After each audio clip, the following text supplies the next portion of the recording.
Well, hello, everyone. Thank you so much for joining us. Really do appreciate your time. You could have chosen to be anywhere on YouTube. You have a lot of options anywhere on the internet, anywhere in the world. I'm a little thrown off here. And you chose to be right here. I know your time is very valuable, and I do appreciate you spending some time with us today.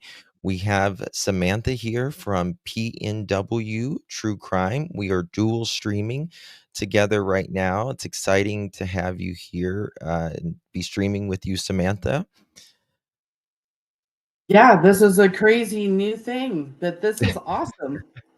We've We've got been, our chat combined. We've got, so much going on right now. yeah, yes. We have been working really hard the last day or so, haven't we, Samantha? Oh gosh. It's been nonstop because uh, this is a big responsibility that we have. Right. What we're going to be talking about this evening, and this is not going to be an ordinary live stream. This is a true deep dive into the nitty-gritty. But we do have some things that we need to say before we get started. Um, some notes from different things that Sam needs to talk about as well. And I want to tell you that this stream is going to be extraordinarily triggering. You are going to hear things that you might have thought happened in the Michael Vaughan case, and you might have not ever thought about. Your mind could never go there. I know we lost sleep, didn't we, Samantha?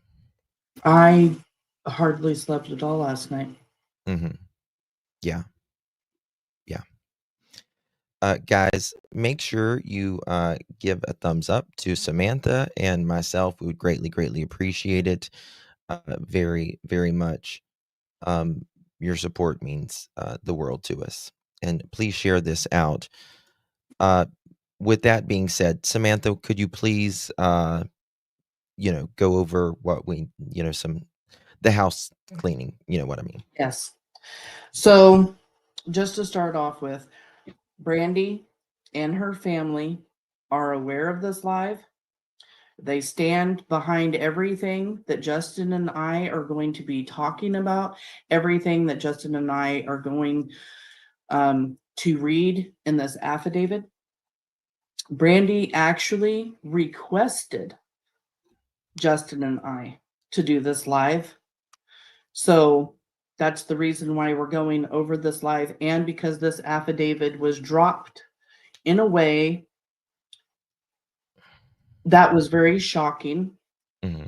to Brandy, to Tyler, and their entire family without any warning. When Brandy and Tyler had originally gone into the DA's office and got to see information provided to them by the district attorney, sensitive information regarding things that had happened to Michael had been redacted in that information. So when this affidavit was dropped last night, it was very shocking, very hurtful. I Yeah. don't even know what to add to that except Well, for it was god awful and disrespectful in every sense of the meaning to yeah. the family. Yeah. Um, what else? I also want to clarify Yes. that the truth is all of the evidence is in the discovery. And we're going to go over the probable cause affidavit that was filed on 6/12/2026. Stacey isn't 20. even privy to any information until he's been appointed an attorney. You mean 2025? And yeah, what did I say? 2020. I don't know You why said I've done that. 2026. You said 2026. Okay, 6/12/2025. Okay, there we Sorry go. about that. Get And the phone correct. Stacey isn't even privy to anything until he's been appointed an attorney, and his attorney would have to request the discovery. Correct. So the discovery has all the evidence, despite what people in the back want to put out, what rumors they want to spread, how they want to add Mhm. misleading information as they're talking Right. about this affidavit. Please remember that the evidence is in the discovery, not in this affidavit. But like Justin said, there is a lot of really triggering things. So please protect your mental health. Yeah. If you need to take a break, take a break. Mhm. Um, Please. Please. It's Brandy, you can always rewatch this. You can always rewatch this if you need a mental break or whatever. Um, that being said, a probable cause is the minimum amount of information, right? And this uh, is enough to, you know, make an arrest, to convince the judge and all that. But what you're going to hear today is, oh God, I don't know. I don't even know if I'll be able to hold it together, to be honest with you. it's going to be a rough one for both of us, Justin. Yeah. Um, I can't imagine being Brandy and Tyler. I can't imagine. I fucking I can't. can't imagine them I'm sitting already gonna there, cry. yeah, and hearing this information the way that they did. That in itself is just, uh, she did write out a statement. She wanted me Wait, to read to yes. Yeah, everybody. that was the other thing we need to talk about. Yeah, yep, go ahead. Um, she said that we are thankful for the continued work that law enforcement and Mike Duke's office continue to do. They are never going to stop until they get justice for Michael and bring Michael home. And we are standing strong with them, as well as our community and all of the wonderful people that have fallen in love with our beautiful monkey. Michael is so loved. My heart always knew his energy, his laugh, his smile, his big open heart make a difference to someone someday. And he has done that all across the world. And no matter or and no monster will ever put out the light of our beautiful Michael Joseph Vaughan. We love you beyond the stars, monkey. We will never give up, my love. I pinky promise. Um, and Brandy, Tyler, the Vaughn family, we back you 1 billion% in that, and always have and always will. Okay. Uh, or anything else before we get this started? One thing I am going to say, uh, so I'm going to be reading this affidavit, and as things come up, Sam is going to be interjecting. I asked her to interject uh, to bring up points.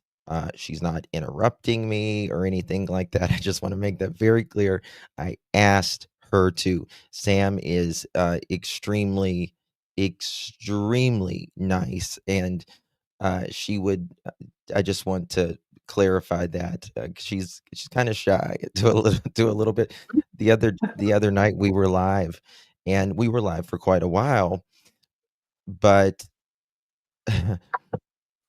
my sugar was getting low and I had to get off like kind of quick. And she was feeling, she's been kind of sick a little bit, and her sugar was low too, and she's like, "I didn't wanna tell you." I was like, "Sam, tell me to shut up. I gotta get off of here." She's like, "I would never do that." She's just the sweetest. She really is.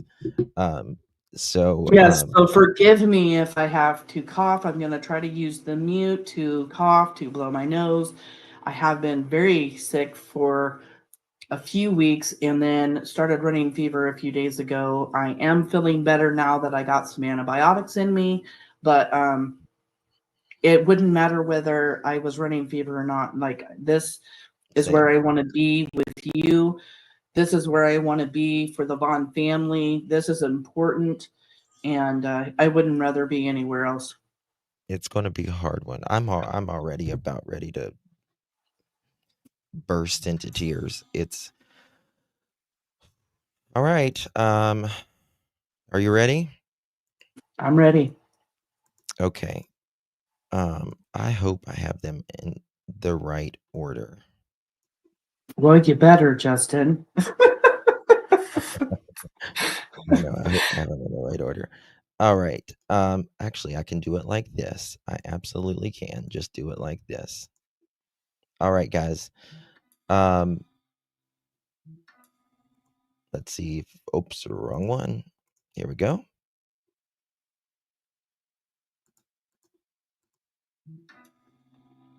All right. So, this is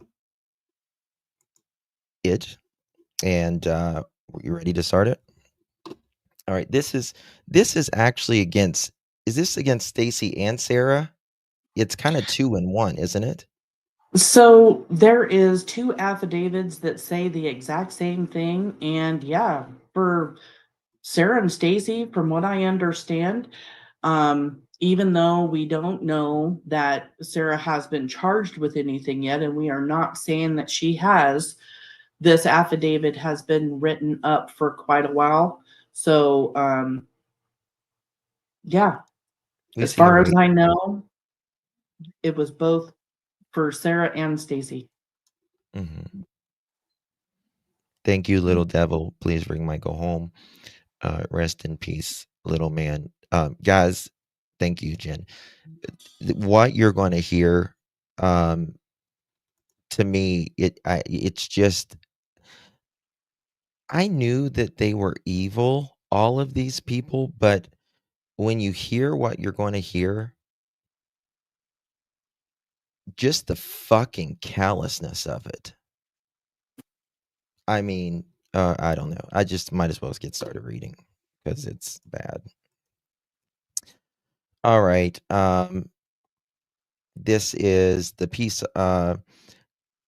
Detective Juanita, how do you pronounce her last name? Keller, the Yes. undersigned, first duty sworn on oath, deposes and says, "This is the peace officer of the Fruitland Police Department.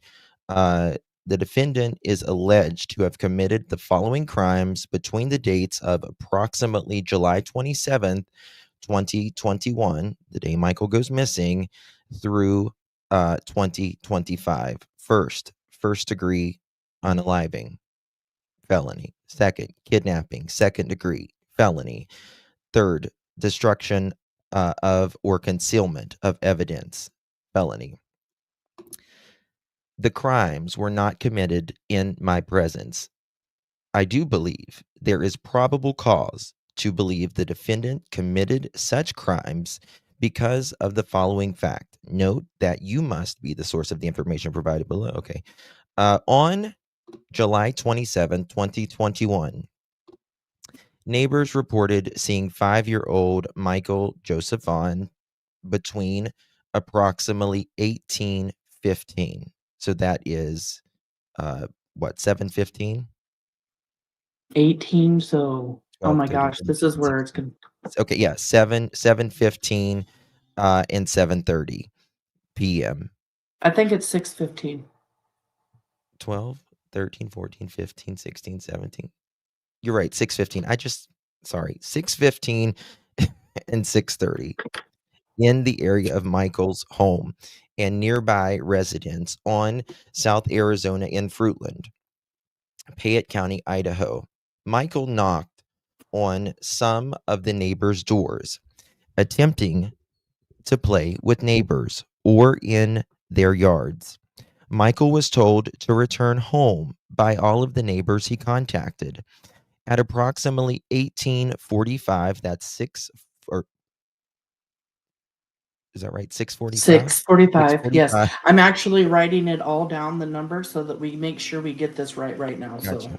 Okay. okay. Uh 6:45 and 6:50, Tyler Vaughan, that is Michael's father, noticed his 5-year-old son, Michael Vaughan, was missing at their home located at Redacted in Fruitland, Payette County, Idaho. Tyler began searching his home and property for Michael. Tyler called 911 to report his son missing at approximately, um, it says 19:21 hours. So So that is 17 7, or 7. 7:20, 7:21, right? Yep. At the Fruitland Police Department responded to the area. Police, Fruitland Police Department, and the FBI, the Federal Bureau of Investigation, along with other local agencies and volunteers, searched for Michael over several weeks and now years. Through interviews, searches, and other collaborative evidence, all of Michael's family and household members have been determined to not have any knowledge of Michael's, do not have any current location, nor were they involved uh, in Michael's disappearance. All of Michael's neighbors on Southwest 9th Avenue in Arizona have also been thoroughly investigated, searched, and interviewed, and have been determined by law enforcement not to have any knowledge or involvement in Michael's disappearance. The surrounding area was searched extensively, and Michael has never been found. And I Oh, just would love to yep, reiterate now, if everybody just heard that, the Vaughn family has nothing to do with Michael missing, his abduction, nor unaliving. You're correct. hearing it right there from Juanita Keller, the detective on the case. Well, not only do they have nothing to do with it, neither does, anybody else in the neighborhood other than uh, the suspects, the 4 And as it suspects. was sitting there talking about neighbors seeing Monkey, we've gone over this information before as far as, you know, Monkey wanted to find somebody to play with. He wandered out the garage. He went and knocked on neighbor's door trying to find somebody to play with. He knocked on several different doors and several different neighbors told him, Monkey, you're out here by yourself. You need to go home. So we have talked about this information many times about all the different neighbors' houses that he went to or yards that he went to being seen by the neighbors and whatnot before Tyler realized he was missing. Hmm. Yes. For those of you that, when we say monkey, that was his nickname, specifically by his loved ones, right? His family members. Okay. Um,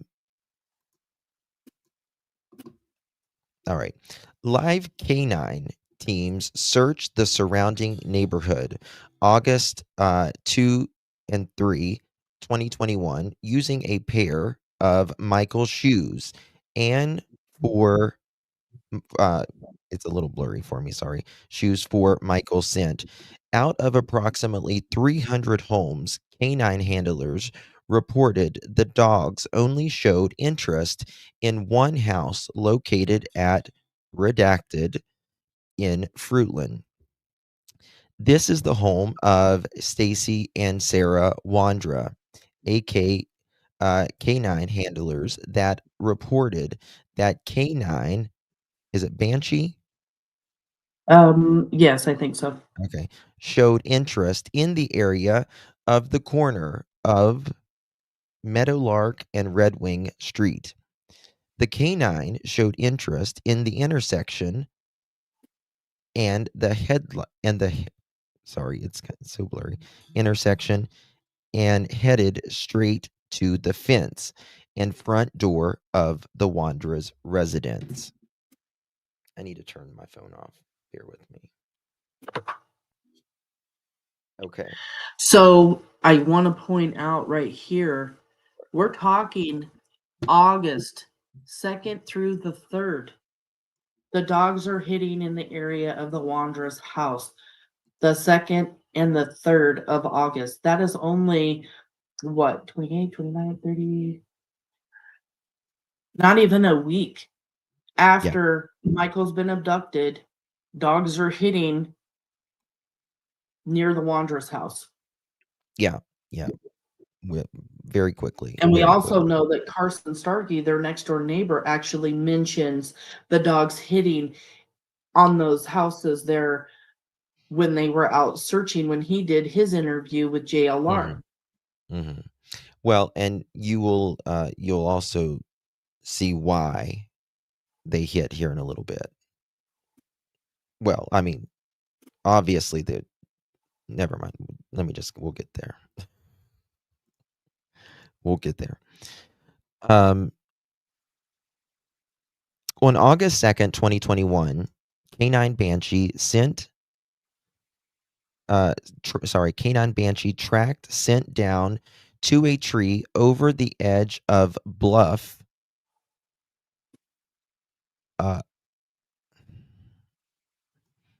Bluff, I think it says Bluff off of Southwest 8th, Three Rivers and Three Rivers Way.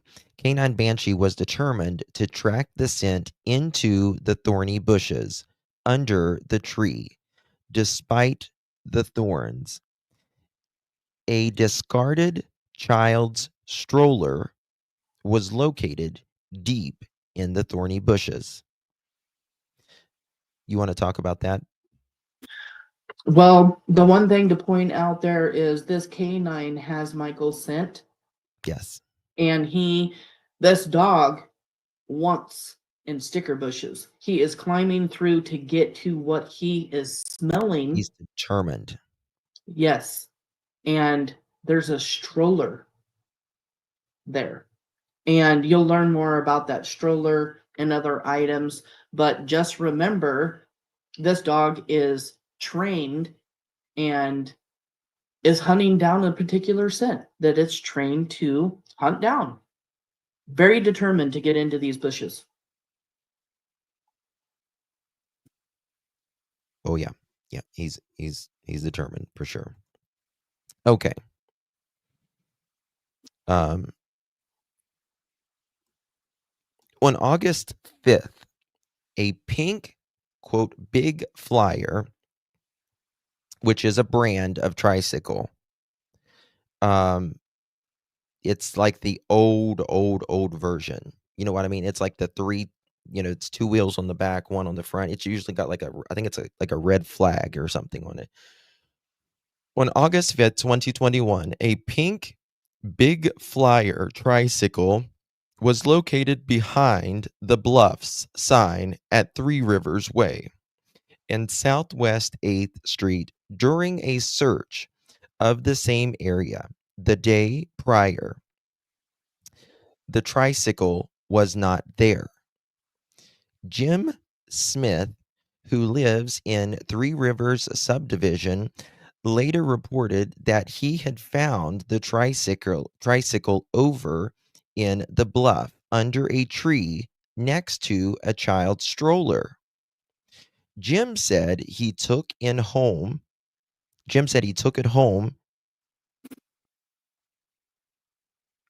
do you see what that word is? I can't see it. To use. Okay. Took it home to use one of the wheels for another project, but then discarded it after not retrieving the wheel as planned. Jim said he left it behind the bluff sign for neighborhood kids to use. Kim Elko would later report to law enforcement that she had seen the tricycle in the Wondra's garage during a yard sale in the spring of 2021. Elko, which is Kim, was able to describe the layout of the Wanderer's garage and where she saw the tricycle on a stack of boxes. The described stack of boxes was still there during a later search warrant of the Wanderer's residence and garage. So this dog was going through those brush rather. It was going to that stroller when there had actually been a tricycle there at some point, right? Right. And a neighbor kind of picked it up. They were going to use it. And they decided not to. They put it at so the neighbors, the other kids could just play with it if they wanted, right? And we long heard in the whispers throughout about a tricycle or a bike. Do you remember that? Yeah. I mean, Brooks from Crime Lines and Lies talked about it. Carson talked about it. There's been several other I creators talked that about cover it. it. Yep, yep, yep. Um, I remember talking about it, but I will admit right here, I got it wrong. I didn't think that the tricycle had anything to do with Michael's case. And as I'm reading the affidavit last night, I'm realizing, oh, wait a minute, there is. Maybe it And was a the scooter. affidavit talks so much more also about the tricycle. Yeah, yeah, yeah. Stacy said they babysat the niece. Yes. Yep. I forgot about that. I see you. He sure did. Yep. He said that was in there because he babysitted a niece. Sure did. And there's a picture of that I sent you, Justin, Uh-huh. of the tricycle Oh, in the Wanderer's garage that came from there we Chris go. McDonough. There we go. Credit goes to Chris McDonough from the interview room. And there's even, if you can barely see it down at the bottom, but it looks Mhm. to be like a stroller that almost matches the tricycle. Yep. Yep. This is an antique one. It's an old one. This little tricycle, it's probably been there a while. It looks like an antique at least. So this is most likely the tricycle that I'm sure that they're talking about in this affidavit. If it was on the interview room, I would, Yep, yeah, I agree. Yep, definitely assume that. yep. I mean, what other red flyer tricycle? You know what I mean? Right. So, okay. All right. The And affidavit says it's a pink one, and this is a pink one. yep, yep. It's either a pink one or a really faded red one, but either way, it's pink. Okay. All right. So a neighbor had saw this in the spring of 2021 when the Wanderers were having a garage sale.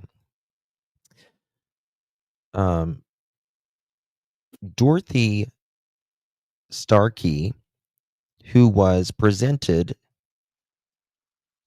was present at Redacted in Fruitland, reported on July 29th, 2021, that she saw Michael.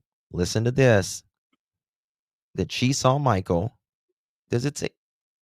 Does that say July 27th or July 29th? July 29th. So 2 days after Michael was abducted. Okay, sorry, I got you. Okay, she reported it on July 29th. Okay, so Dorothy, she presented to the police that she saw Michael riding on a quote big wheel end quote tricycle at the corner of Red Wing Street and Meadowlark Avenue on July 27th. You know what I can do? We'll pull that up. There you go. So on the day that Michael was abducted, Dorothy Starkey, which is Stacey Wondra and Sarah Wandra's next door neighbor, that is Carson Starkey's wife, and they are also both RSOs. Yes. That live next door, is saying that she saw Michael on a tricycle, big wheel tricycle. It says kind of both here. So, And she said Red Wing Street and Meadowlark Avenue. Okay.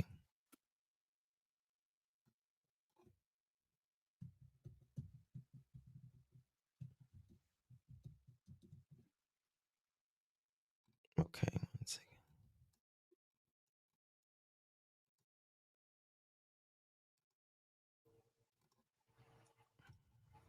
Oh my God, one second.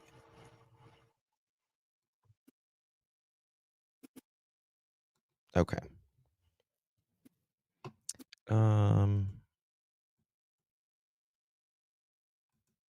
thank you, beautiful moderators, for being here for me Yeah. and Justin. Thank you guys so much. Okay. Did they say, was it Meadowlark or Mallard? Meadowlark Avenue. Okay.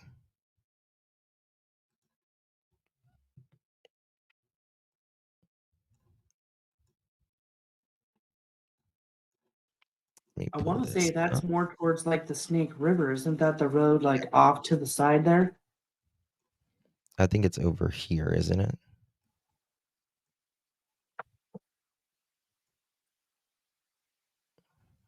Hold on one second. Yeah, there you go. The road all the way over to the left. It's over here, right? I think so. I'm Is there pretty any sure way it to is. zoom in? Yeah, we'll just go down there.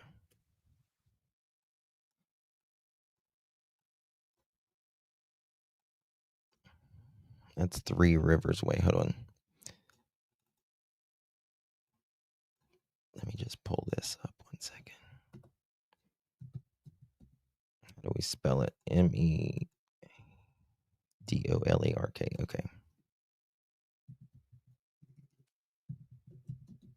I should have had this ready. I apologize, guys.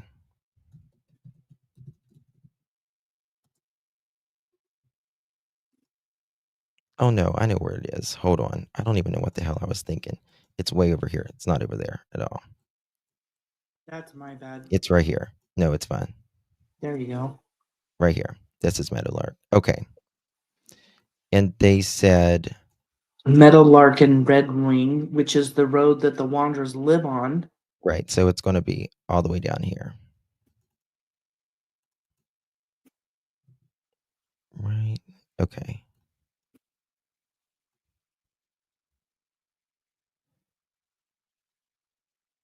It gets me confused. I'm not used to viewing it from this side.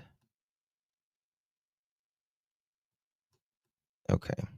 Yeah, so this is Meadowlark right here. And then this is the street the Wanderers live on. Okay, so we're talking right here. They're saying that they saw Michael on this, I would assume right here, right? Because this is where Michael, or this Red is Wing, where, the or Wanderers. yeah, it's got to be, is this all considered the same street? I can't remember. No. These are considered different streets that have Mm-hmm. considered. Okay. So yeah, so this would be, it would have to be like on the corner here, that they are saying that Michael was seen over there. And the timing, which we're about to go into as he reads further into the affidavit, Mhm. is what's even more crucial about her sighting of Monkey. Yes. Absolutely. Absolutely. Okay.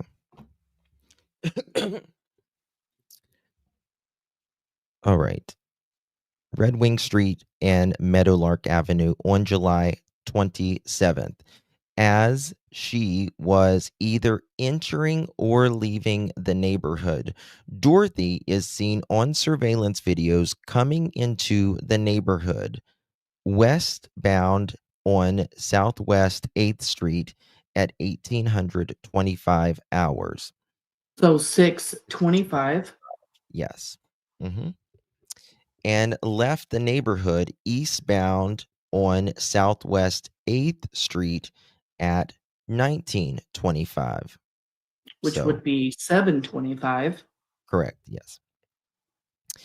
Other than Dorothy's report, there were no other reports of Michael being seen anywhere other than Southwest 9th Street and his next door neighbor's house on Arizona on the date of his disappearance. Do you find that interesting? Which part? Because I'm still stuck on this time of her leaving the neighborhood being seen on CCTV camera, Mhm. and that's at 6:25. And then she's coming back around the same time that Tyler is dialing 911 reporting Monkey missing. To me, since she can't seem to remember when she saw him, it's almost like she saw him and during the time that Michael is missing. Right. Right. But, now this is this the RSO that saw him that lives next door to them? Yes, Dorothy Starkey. Yeah. I find that convenient. I find that interesting, to be honest with you. Yes, me Um, too. it makes me, wonder if they know more. Right, because further in the affidavit, there's other information Yeah. regarding one of their vehicles that law Yes. enforcement had talked about, which we Well, will get into, but it just seems like they've got a lot more to do with things than we really actually thought. um, well, you remember, I mean, they named 4 suspects, but they said that others could have knowledge or something like that once upon a time. Remember that? Right. And even Brandy up on my panel, you know, said that there could be other people. These Yeah. are the 4 named suspects, Yeah. but other people could be involved or Correct. have knowledge of, is actually what it was. Are involved or have knowledge of Yes. his abduction. Yeah. Okay. Um, video surveillance was gathered from security cameras in the neighborhood. Michael's disappearance from as well as the neighborhood areas. Michael is never seen on any of the surveillance footage that was obtained. Stacey Wondra is captured on surveillance footage driving a white Lexus and pulling into the parking lot of the splash pad in the neighborhood off Southwest 8th Street at 15:23 hours. So that's what? 5:23, 12, no, 13, 14. It's 3:23? Mhm. So 3:23. 3:23, Mhm. On and he had July said, 27th. yep, and he had told people going on to YouTube that He was at that splash pad at 1:10. I actually just uploaded a video of Stacey talking about the splash pad if you want to put it up there real quick.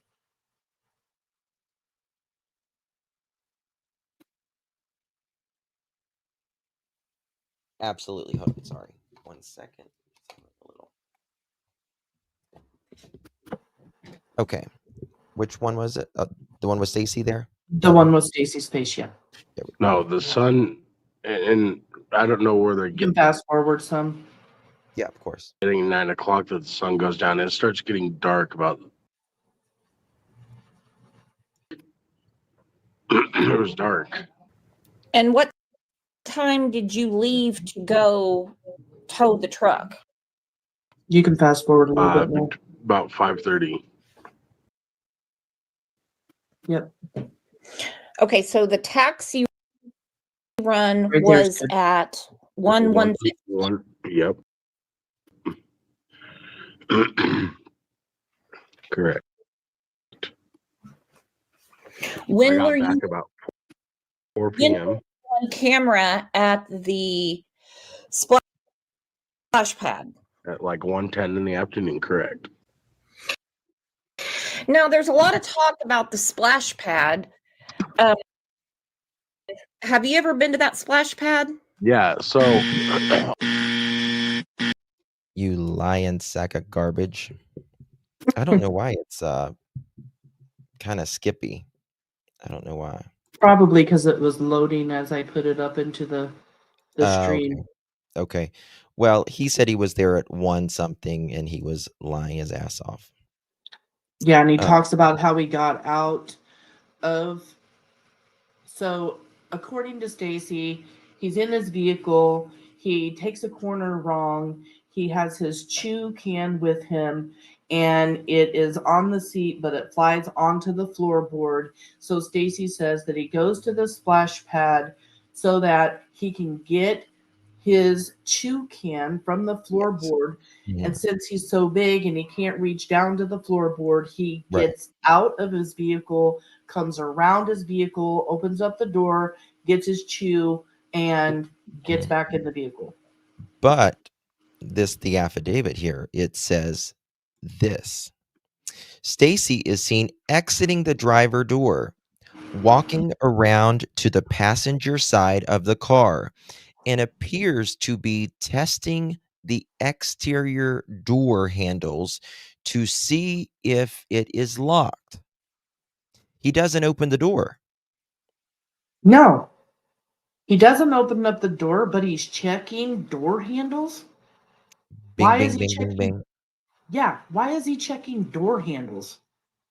Like, Right. is there a child safety lock or whatever? You know, everybody that has kids knows you can open up the door, flip that little switch, close the door. It makes it to where the kids can't open up the door to get out of your vehicle. So, yeah, like, what is he doing checking door handles? That's weird. They were hunting all fucking day. They were. Yeah, I They agree. were on the prowl all day. And this is after 3. This is just 2.5 hours or so before Michael's abducted. Yep.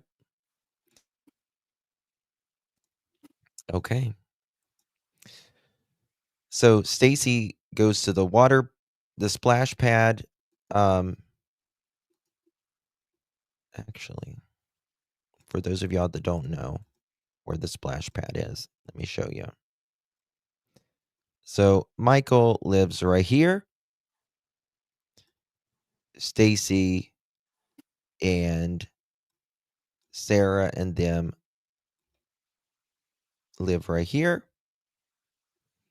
It's not even a quarter mile away from the Vaughn's house where they Yes. live. Here's where Michael lives. Here's the splash pad. Now, what the splash pad is, this is the parking lot that he pulled in right here. He would have came from down here and pulled in. And this is, they have water where they in a little bucket where the kids can come here during the hot summer days and cool off and play. and, let kids run their energy out. And there's little swings and all that. And you can have a picnic, walk your dog. Nice little area, little facility here. And so Stacey pulls in here and he's checking his door handles. He told me while I was interviewing him that it was exactly just what Samantha pulled up, what she told Crime Lines and Lies as well, that his snuff went in the floorboard. He couldn't reach it. So he got out and opened the passenger door to get it. And then he said he got right back in. Well, no, that is not what Yeah. you did, Stacey. You didn't even open the door. And also, while you have this pulled up, could you Mhm. move the camera a little bit on this GPS to the neighborhood that's over to the right? Yes, keep going. A little bit more. A little bit more. The CCTV camera that saw Stacey was right here in this back part of the neighborhood.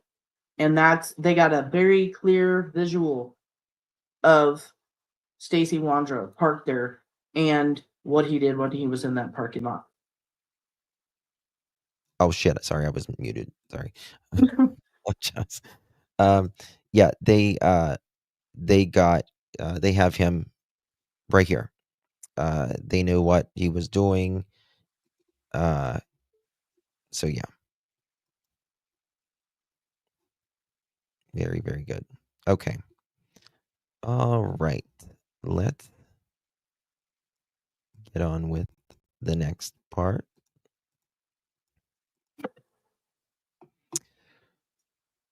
Okay. So he appears to be testing the exterior door handle to see if it was locked. Stacey then walked back around the driver's side of the vehicle where he got into the driver's seat and exited onto Southwest 8th Street at 1524 hours. So this is 324. 324. So he wasn't even there for very long. 1 minute after arriving. So he was there a minute or less, Mhm. something like that. Video surveillance shows an adult male walking in the area of Three Rivers Way at 1808. Okay. So 6:08 6:08. Yep. p.m. Yep. 6:08 p.m. They see, based on video surveillance, showing a male walking in the area of Three Rivers Way at 6:08 p.m. on July 27, 2021. And the same male is captured walking in the area of the neighborhood splash pad at 1818 hours. So So, 6:18. yes. Yes. So the male is walking around Three Rivers Way. Which is that road that you showed earlier when Yes. So that Yeah. was all the way over Let me by see. their neighborhood, but all the way down on the end. Yes. Okay. Yeah. I knew that someone was down here at some point. So this is Three Rivers Way, right? This is Three Rivers Way. Yep. Right here. And as you can see, there is the Snake River right here. Right here. Over here. Field, Snake River. And then this is some sort of waterway too. I guess probably irrigation or something, I guess. But over here. And then a few minutes later, there is how many minutes later? Let's see here. 1818. 10 minutes later, there is someone walking. The same person is seen walking around down here. They're down here at the Yeah, they're splash back in the neighborhood right behind the Right here. splash pad. Yep. right here, actually. Yeah. Yep. So they go from here to here, approximately here, and takes them about 10 minutes. They're seen later. They're seen in this area to this area. Okay. And it's also within the time frame that Michael was abducted. This man being seen out walking. Correct. Do you have that picture, Justin? I should have had that pulled up 1 second. I can get that. Bear with me. Okay. You want to say anything?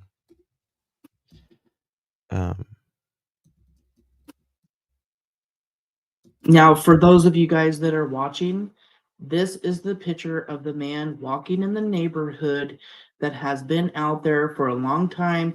Law enforcement was looking for this man, trying to identify this man. We're going to get into the identification of this man that's written in this affidavit, where they name who the man is walking in the neighborhood. And Justin right now is pulling up the picture that law enforcement had put out. Yes, this is on wanting to missingkids.org identify as him. well. And here is the photos of said individual that we're going to be speaking about in just a moment. And it says, back then it said a white male adult in his 20s to early 30s, last seen wearing black shorts, a white t-shirt, and cut-off sleeves, dark collared shoes, and a hat. And this person never did come, they never came forward, at least, and said that they were, it was them, right? Well, from what we knew, because we weren't privy to any information. But according to the affidavit, listen up, everybody. It's about to get real. It's about to get real. Yes. All right. Let me see here. Where was I at? All right. So they see the guy or the male walking at 1808 near Three Rivers, and then 10 minutes later at around the splash pad where I just showed you guys. The last image of the male is captured at 1828. Just moments before Michael's abducted. Yes. Or right around the time Michael's abducted. So which is 7:28 p.m. 6:28. 6:28. Sorry.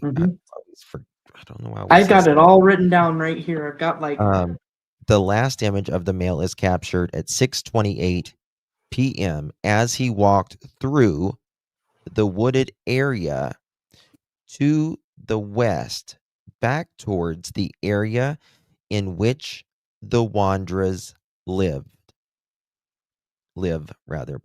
Brandon Shurtliff was identified in 2022 as being this person and told detectives during an interview that the surveillance video captured him as he was walking and searching for a missing child on the date that Michael disappeared.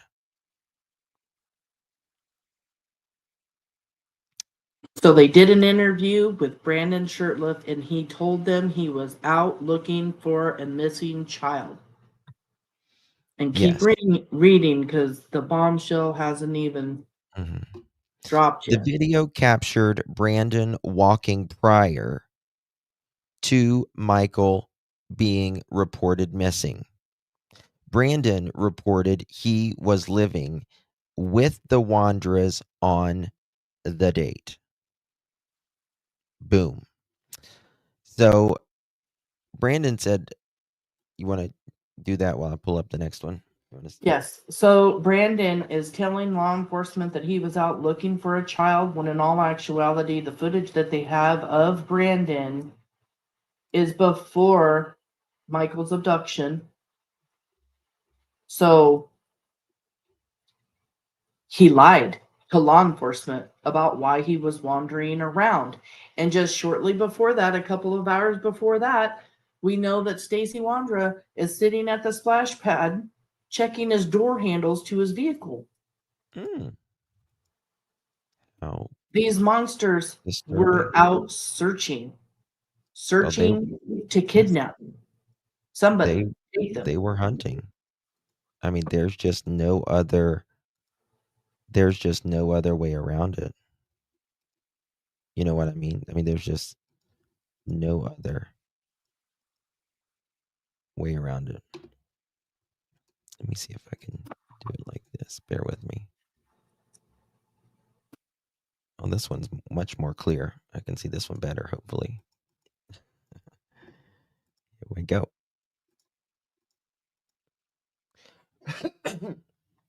All right.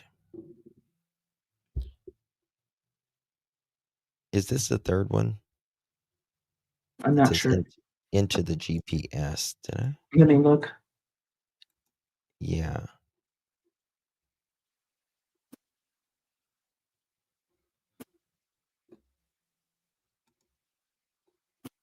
Okay, so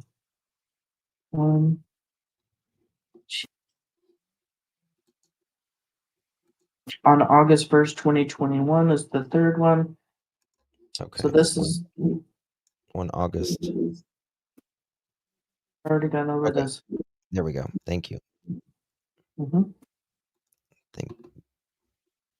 I think when you sent them, they came out of order, maybe. I tried to send them one at a time and wait for them to upload so that wouldn't happen, but some were uploading faster than others. So okay. Yeah, it should start out with August 1st, 2021, Fruitland Police. Got it. Okay. Okay.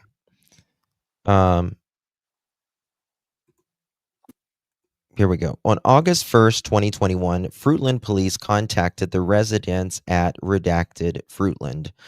On their initial search of the residence, they located Adrian Lucienne hiding in a closet. So Adrien is at Stacey's and Sarah's, hiding in a closet like a bitch. Yeah, this wannabe doesn't want to come out, give anybody any information because he's so scared that the people that he hangs out with, all of his gangster friends and everything else, you know, he doesn't want a bad reputation, narking anybody off, decides to curl up in the bottom of a closet and hide. Yes. So gangster. So gangster. On the initial search of the residence, they located Adrian Lucienne hiding in a closet. Residents of the home on that date and on July 27th were identified as married couple Stacey and Sarah Wondra and sublet Brandon Shurtliff and Adrian Lucienne.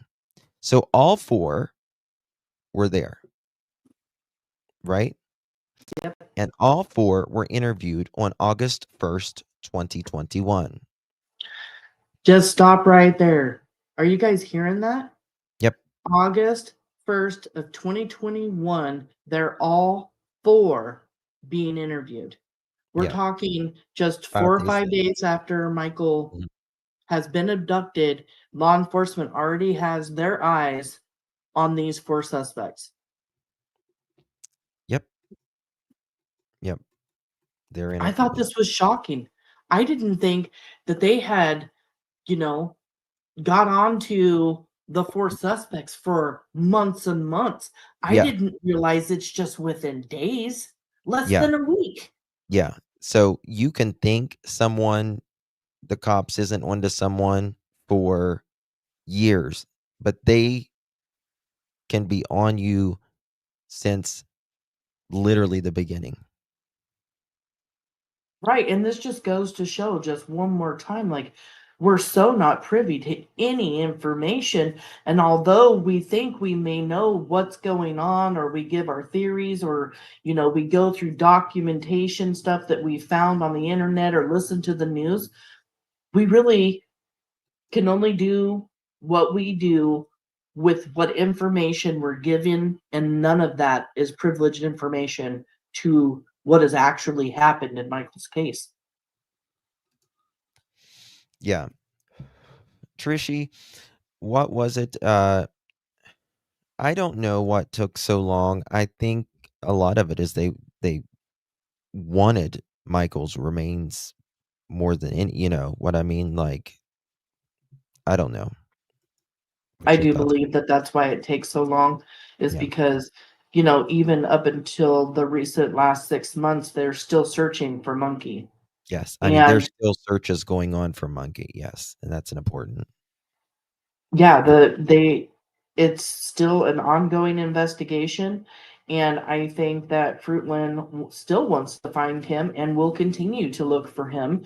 And I Absolutely. do believe that that's one reason that it's taken so long. And the other reason is more information started pouring in. The more Stacey and Brandon talked on YouTube, the more people came forward and gave tips about what they knew of these suspects, or information that they had, which just means all that information has to be put into the case Mhm. file, written down, and that takes time. Mhm. Um, so we're going to take our time reading this. If you are impatient about that, maybe come back at a different time. This is a deep dive. We are going to discuss this as it happens. Okay? We've haven't known this in 4.5 years. 4.5 years. Okay? Thank you, Maria. I appreciate that. All right, moving forward.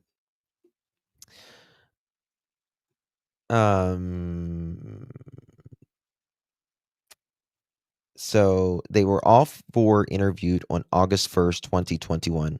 Adrien was vague in his statements and wouldn't commit to a solid statement. He also refused to provide his social security number for identification confirmation. He provided Stacey's phone number as his own and concealed his real phone number from law enforcement.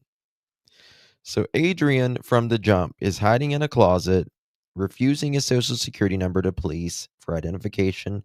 He provided Stacey's phone number as his own and concealed his real phone number from law enforcement. On August 21st, 2021, Sarah reported that on July 27th, she and Stacey slept until noon. Sarah said they left their residence at around 1700 hours, 5 o'clock. 5 p.m., to tow a vehicle to Kuna, Idaho. Sarah and Stacey denied they were home around 1830 hours on July 27, 2021, which was 6:30. 6:30. So they're So saying she's saying they didn't leave till 5 p.m. to go do the tow. And she's basically saying that they weren't even at home at 6:30 when Michael was abducted. Or correct. according to this, 6:30. Yeah.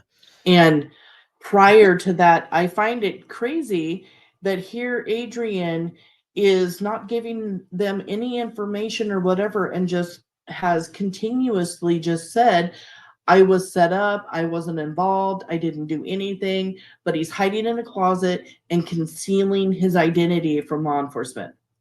Why? If Because he you thought didn't his have ass was gonna anything be to hide. arrested that day. They thought they Yeah. was coming in there to arrest his ass that day was what it was. Mhm. Yeah. Yeah. Exactly. All right. But cell phone towers, data, and surveillance footage show Sarah, Stacey, Adrian, and Brandon were in the area of their neighborhood at the time of Michael's disappearance. Huh.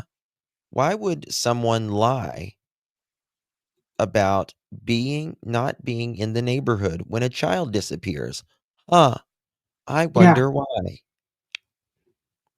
All four of them, their cell phones, put them in the neighborhood.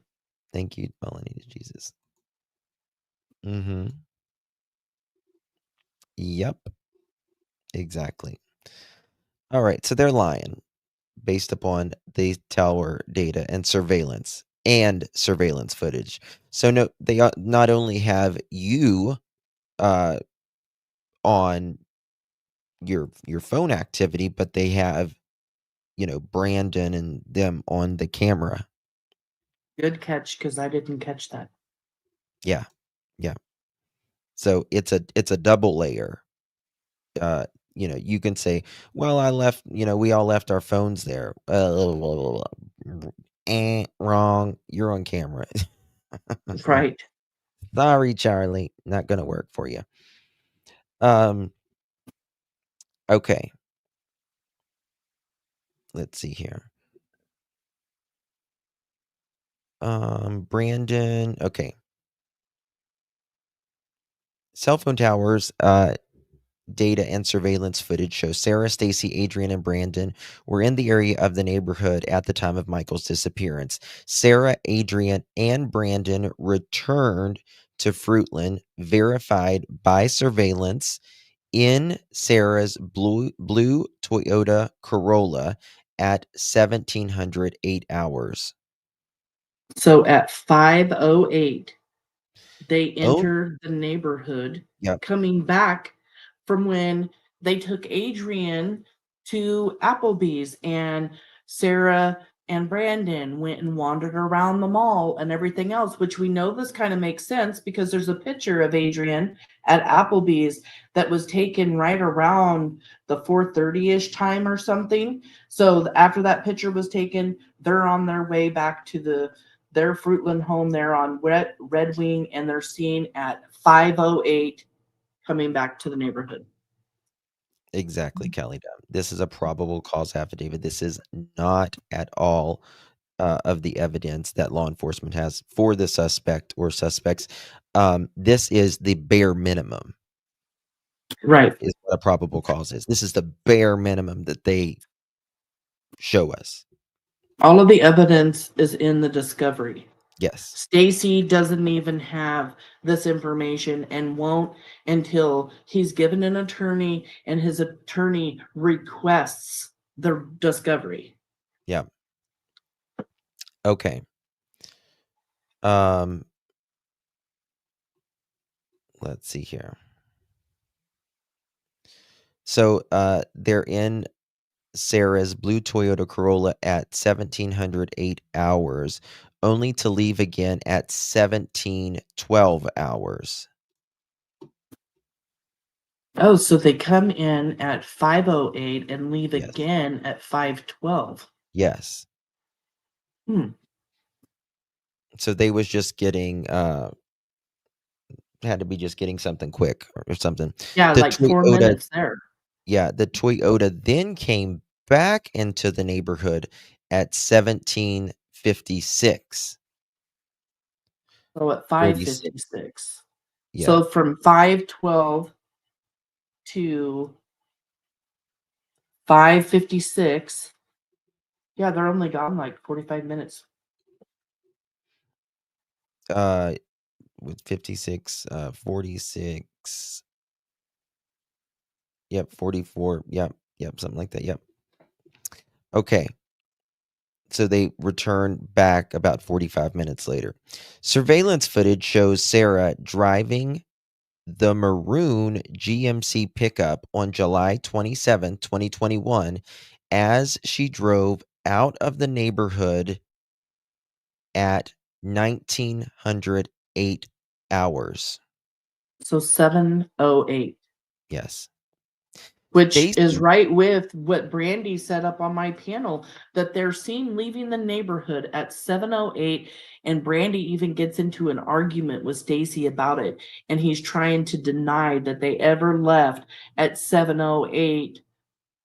But, you know, he didn't realize when he was talking to Brandy that Brandy can see the privileged information. She knew Yeah. exactly when they left. yeah, and he argued with her. Sure did. Okay. All right.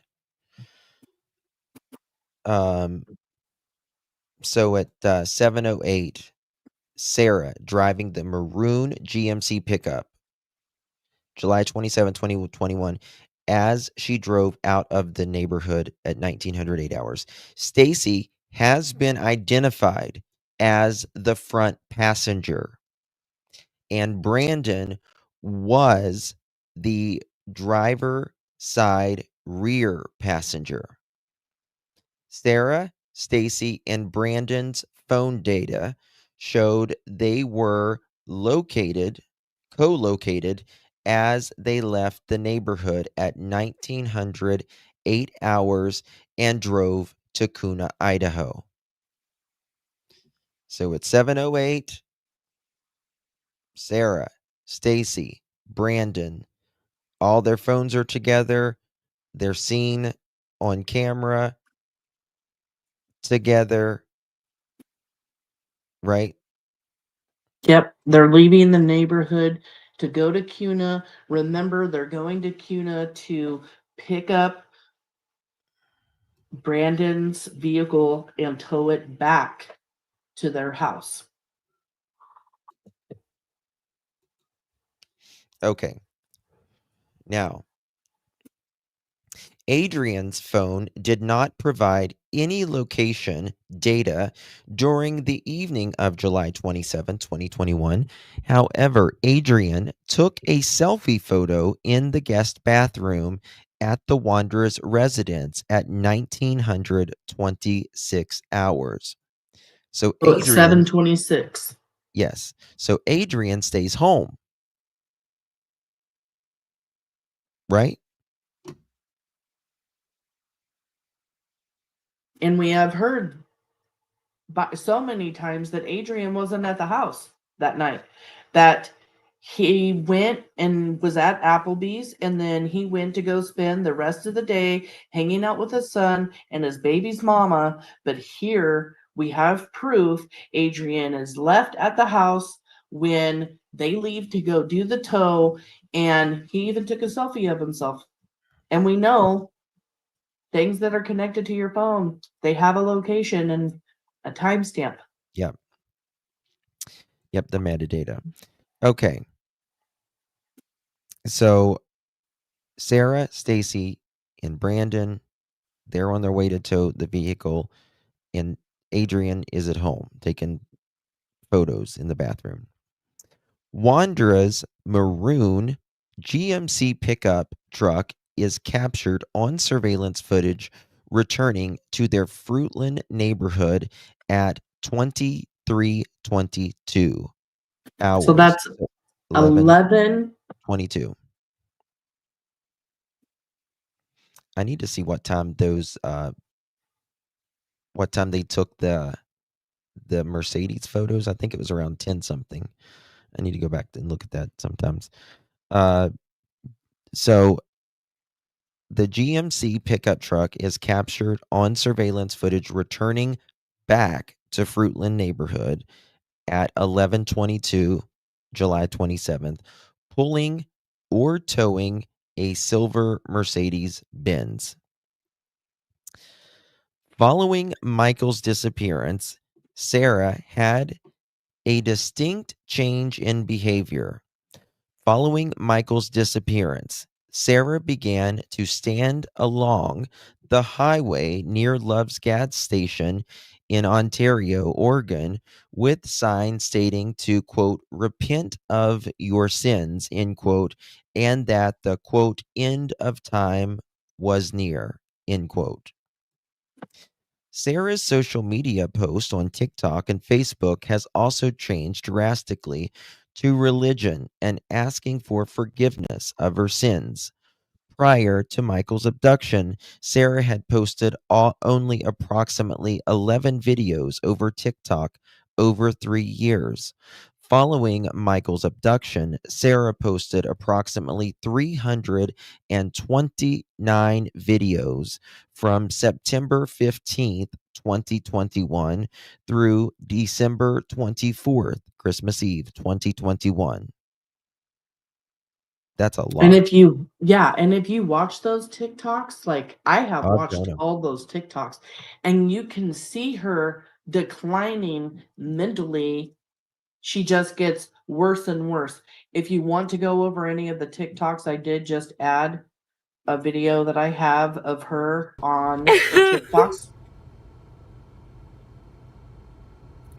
I don't deserve half the stuff I've been given. Not even anything, really. That's for damn sure. Couldn't agree with you more. God just keeps blessing me and I don't deserve it. I can't pay it back.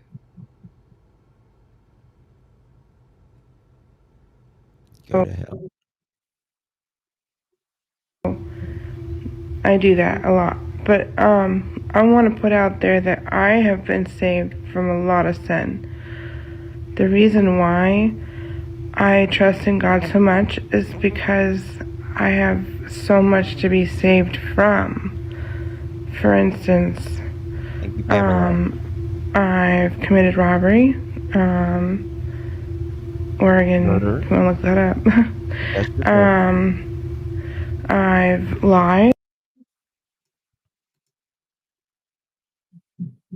What happened?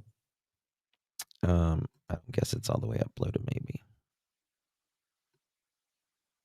Was that all of it? No, but there was a glitch and it kind of like let it go. I don't think it likes me sharing videos. It glitched last time I tried to. Anyway, you get the point. You get the point. It's not. Yeah, it just went blank over here. Yeah, that's weird. It glitched really bad too. But you get the point. She posted 11 videos in 3 year or in a year or something like that. Hold on, what did it say? And then over 300. Yeah. In the months after. Yep, 11 videos over a 3-year period, and from September 15th, October, over a 3-month period, she posted 329 videos. And I mean, in one of the TikToks, she's actually writing scripture and Bible verses and everything all over her arms. She's writing that kind of stuff on her t-shirt. She says that God tells her that she needs to go stand outside. I believe it was like some kind of shop or something, and stand there with a sign talking about the end of days and everything else. And as the months go by from September, October, November, you see that it gets worse. Her mental health declines so bad that, she's talking about spirits talking to her and God talking to her and demons talking to her. It's great. It's really crazy stuff. She's certainly spiraling. Very much so. Very much so. Okay.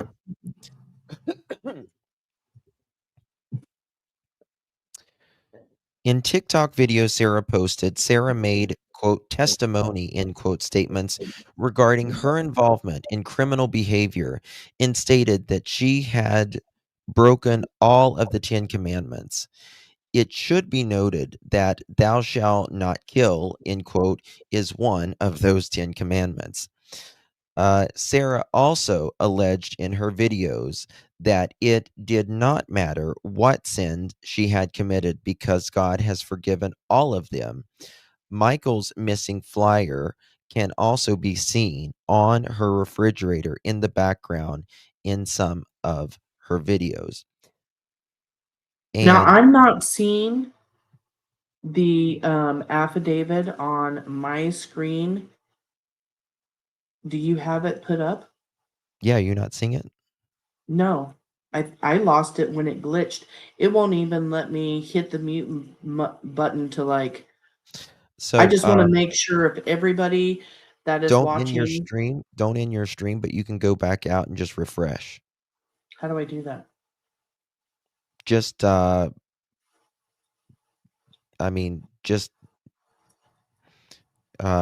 you can hit like the little duck button on the side and it'll say leave. Just don't hit the in stream part. That's the main thing. So leave studio. Yeah, leave studio. Don't end stream. And this just act like you're logging back in and it'll just show you're already live and just enter like you normally do. I don't know if I want to do that. It was very difficult to set up everything. You don't have to when I- reset up anything. It's already set up. You'll still be live. Okay, I'll try it. Yeah, just don't hit in stream. You can say leave stream, but not in stream. You got me. Okay, I'm gonna leave. And come right back. You'll see what I mean.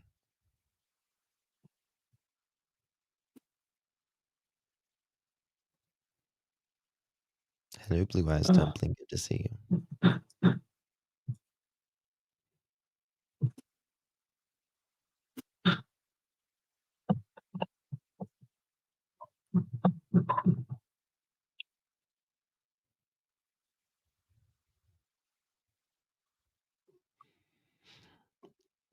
Why are people so rude? I don't know.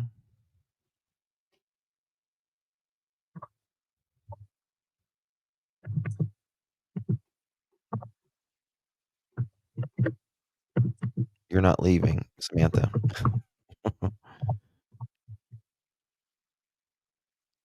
You got it.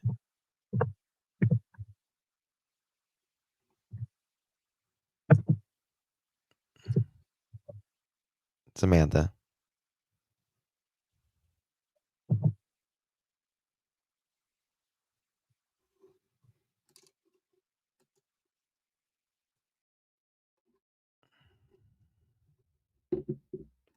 Let me text her.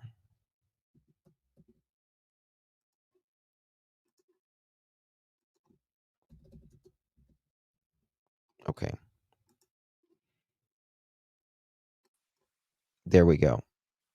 Is that better? Yeah, I had to re-enter the link and everything, but we got it. Okay, you sound different now. Do I sound bad? You sound low. Low. Yeah.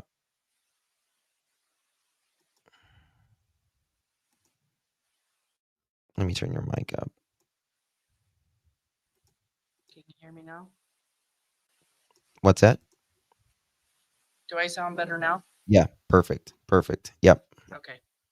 Yep. You didn't have your mic on or something. Okay, perfect. Let's get on with it. You good now? Yep. Okay. Yeah, there's someone in chat named Gary. He says he knows Sarah. Do you know him? No. Yeah. Okay. Yeah, he can text me or whatever if he wants, how he knows her and all of that if he wants. But okay, moving on with it. You ready? Yep. Okay. You still sound a little low. You got your mouth away from the mic or something? No. Okay, now you sound better. Okay. All right, here we go. All right.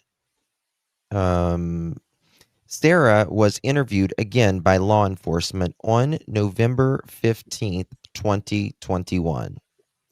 Stacey was also interviewed after being confronted with the photo of her leaving the neighborhood on July 27th, 2021, driving the GMC pickup at 1908 hours. So 7:08, right? Is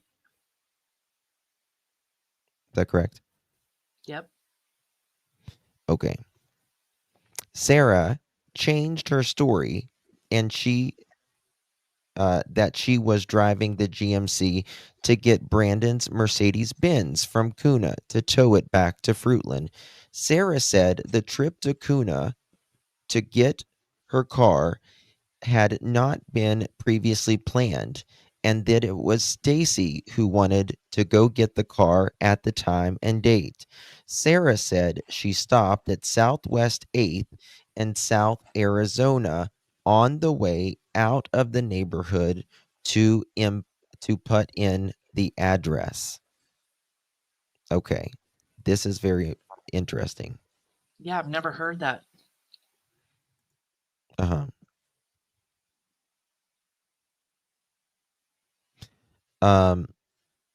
So Gary just messaged me. He said, "I'm Gary in chat."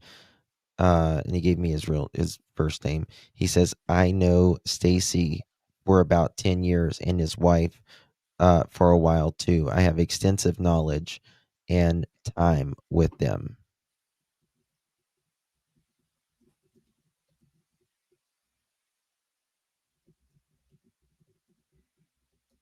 Um, okay, I just messaged you back.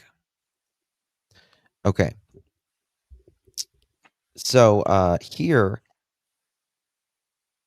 they were on to them within just 4 or 5 days after Michael going missing, like almost instantly. And then they're talking, they went to re-interview Sarah, it looks like in November. And they confronted her with a photo leaving the neighborhood at a certain time. And Sarah changed her story because she originally said, no, they were in the neighborhood. They were in the neighborhood. And all of that. So Sarah changes her story that she went to go get Brandon's car. It was all Stacey's idea.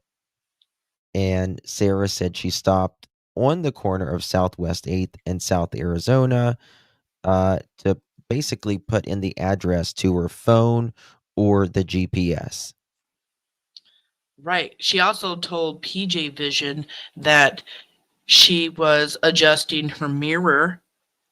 So, I mean, she's given several stories about why. We know that Stacey Wondra said it was to change power steering fluid. Brandon Shurtliff said, oh, yeah, it was to do power steering fluid. I got out. I went to the back of the vehicle, and got it out and then helped Stacey put it in. Yeah. Yeah.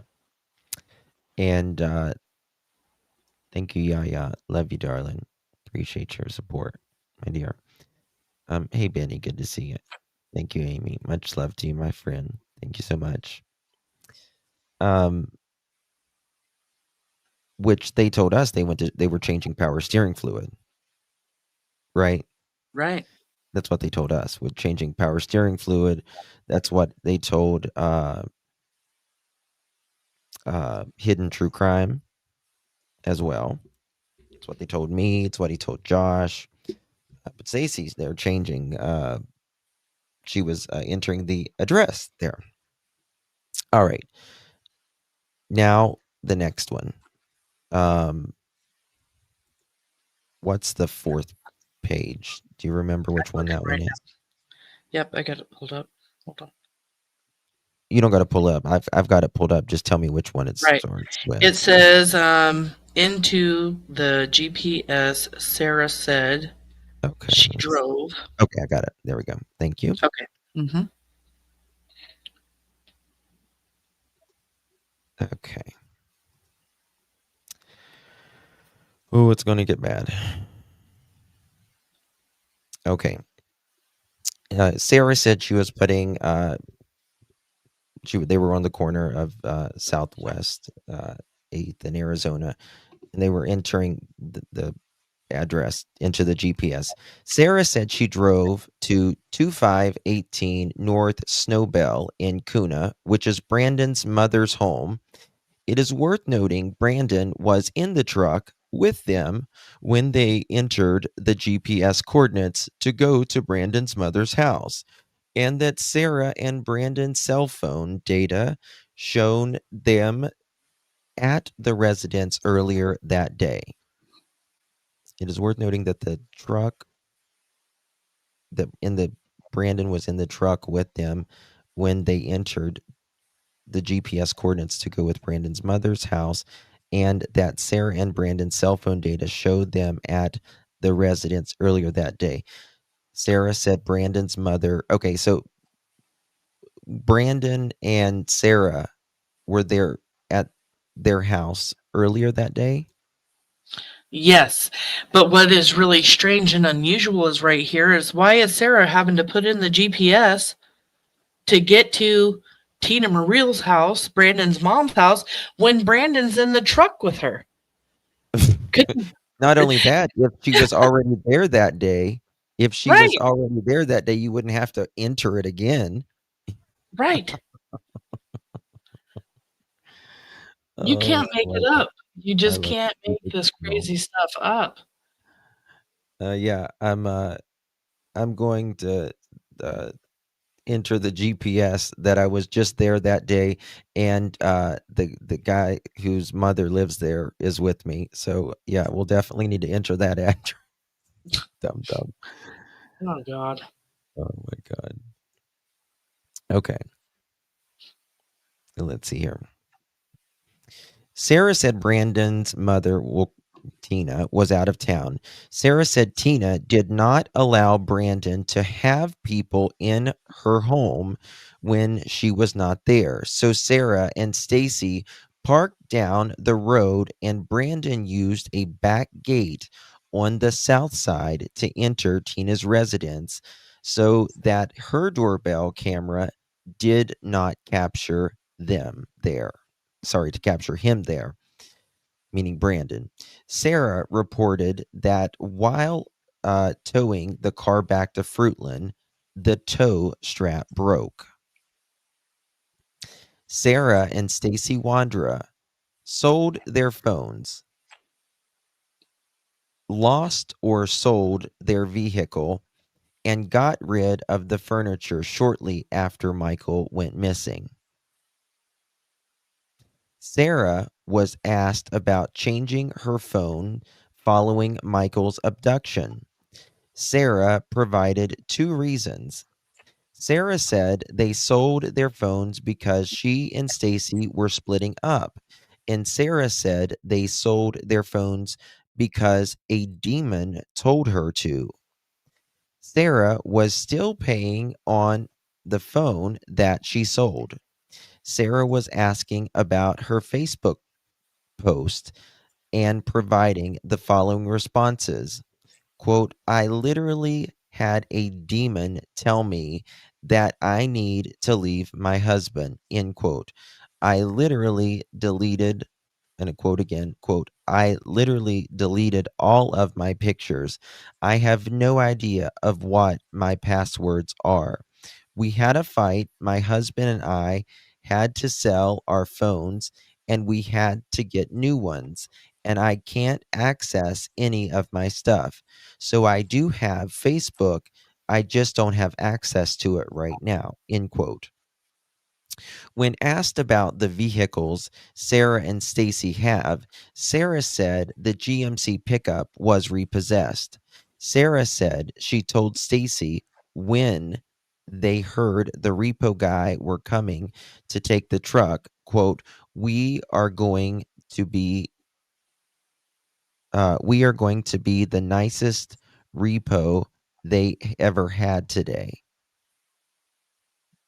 So they're coming to repo the truck that they drove to Kuna. They're Yeah. getting rid of phones. They're getting Yep. rid of vehicles. Yep. and they're getting rid of furniture in the house. They're deleting photos, or they think they're deleting photos, not remembering passwords, or getting rid of their couches.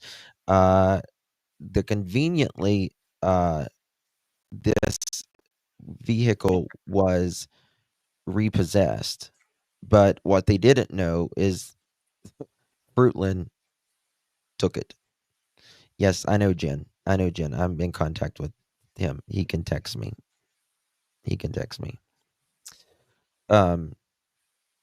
So there's a lot going on right there, don't you think? Yeah, there's a ton. And it doesn't say they got rid of vehicle. It says vehicles. So we know they drove the truck to Cuna to tow back Brandon's car, but we also know they took another vehicle back to Cuna the next day, which we'll get into a little bit more here. But yeah, they're getting rid of vehicles. They're getting rid of their phones.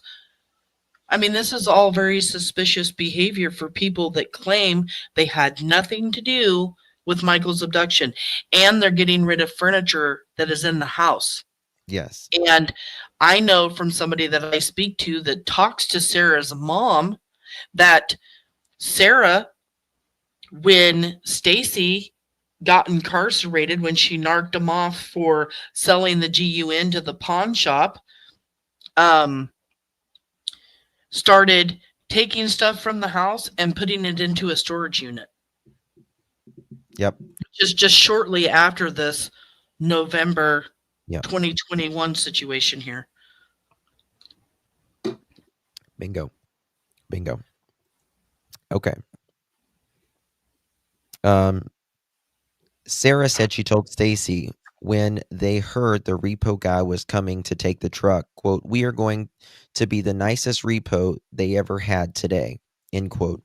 Law enforcement was later told that the truck appeared to have been thoroughly cleaned prior to the repo. So they're scrubbing the truck down.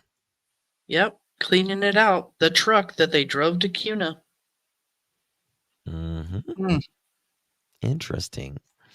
Following the interview on November 15th, 2021, Brandon reported Sarah and Stacey contacted him and told him that they were re-interviewed about Michael's abduction.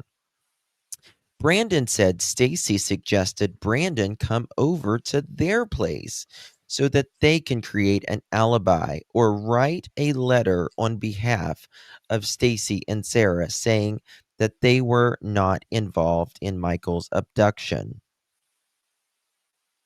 Oh my God. So here you have Brandon obviously lying. He's thinking he's out of it. He's thinking, oh, they don't got nothing on me. Yep. This is all on Sarah and Stacey. So, talk us out of this, Brandon, say, be our alibi. Oh, goodness. Yeah.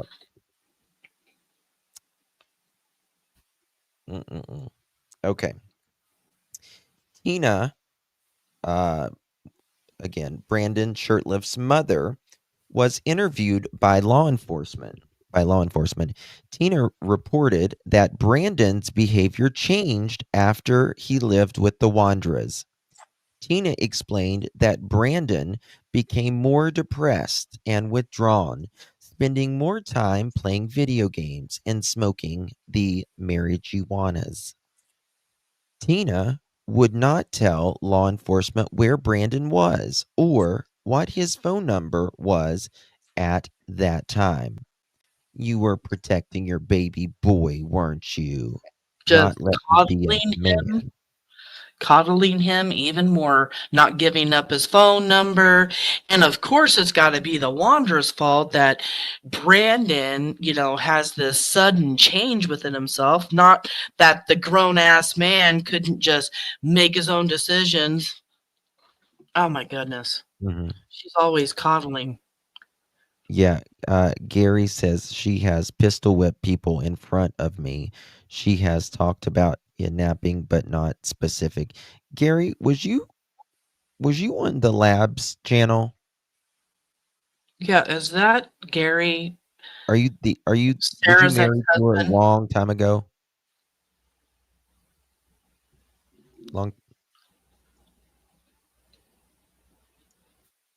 Okay. Okay. So let's move on here. All right, now we're going to Kay. Kay Ramsey, Sarah's mother, was interviewed and shown a picture of the tricycle described above. We spoke about that earlier, right? Mm-hmm. Kay claimed she found the tricycle in some bushes prior to Michael's abduction. The bushes that Kay described are near where Mr. Smith found the tricycle just after Michael's abduction. Kay said that would be the reason her DNA would be found on the tricycle. Kay said that after all of the effort, she left it in the intersection of the Three Rivers Way and Southwest 8th Street. Kay was 73 years old in July of 2021, and the bushes were very difficult to get into. Kay Ramsey also confirmed to law enforcement that Sarah and Stacy's dog, had dug holes in the backyard of Red Wing Street. Kay reported that the dog had dug up what she later determined to be the ear of a green stuffed animal. Kay said she had thrown away the stuffed ear. Kay is alleged to have withheld information and or evidence in other criminal investigations involving Sarah in 2022. Then Kay initially concealed a firearm used in an aggravated assault in which Sarah was later convicted. Yeah, that is what Sarah is currently spending time in prison for now. And when law enforcement went to talk to Kay, they asked her if Sarah had hid the GUN at her house, and she said no. And it wasn't until law enforcement told Kay, if we find out that you're lying, we're going to arrest you. And then it wasn't until then that she finally said, okay, yeah, she brought over the GUN. I have it here at my house. So, yeah, she was always trying to protect Sarah. Still does. Yep. Which is, I mean, I get it, loving your child, but they gotta, if you do something, you gotta just pay the consequences. That's just the way it is. Okay, here we go.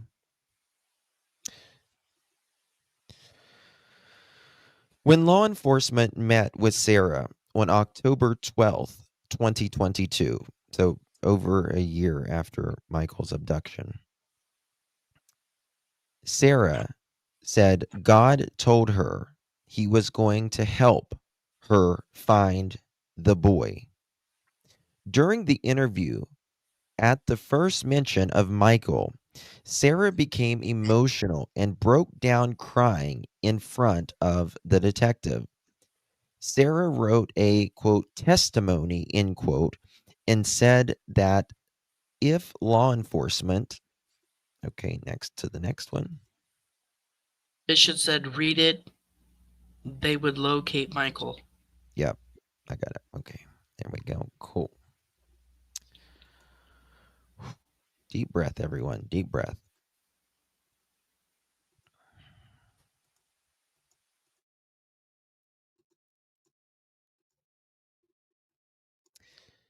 The testimony, if they would read it, they would locate Michael.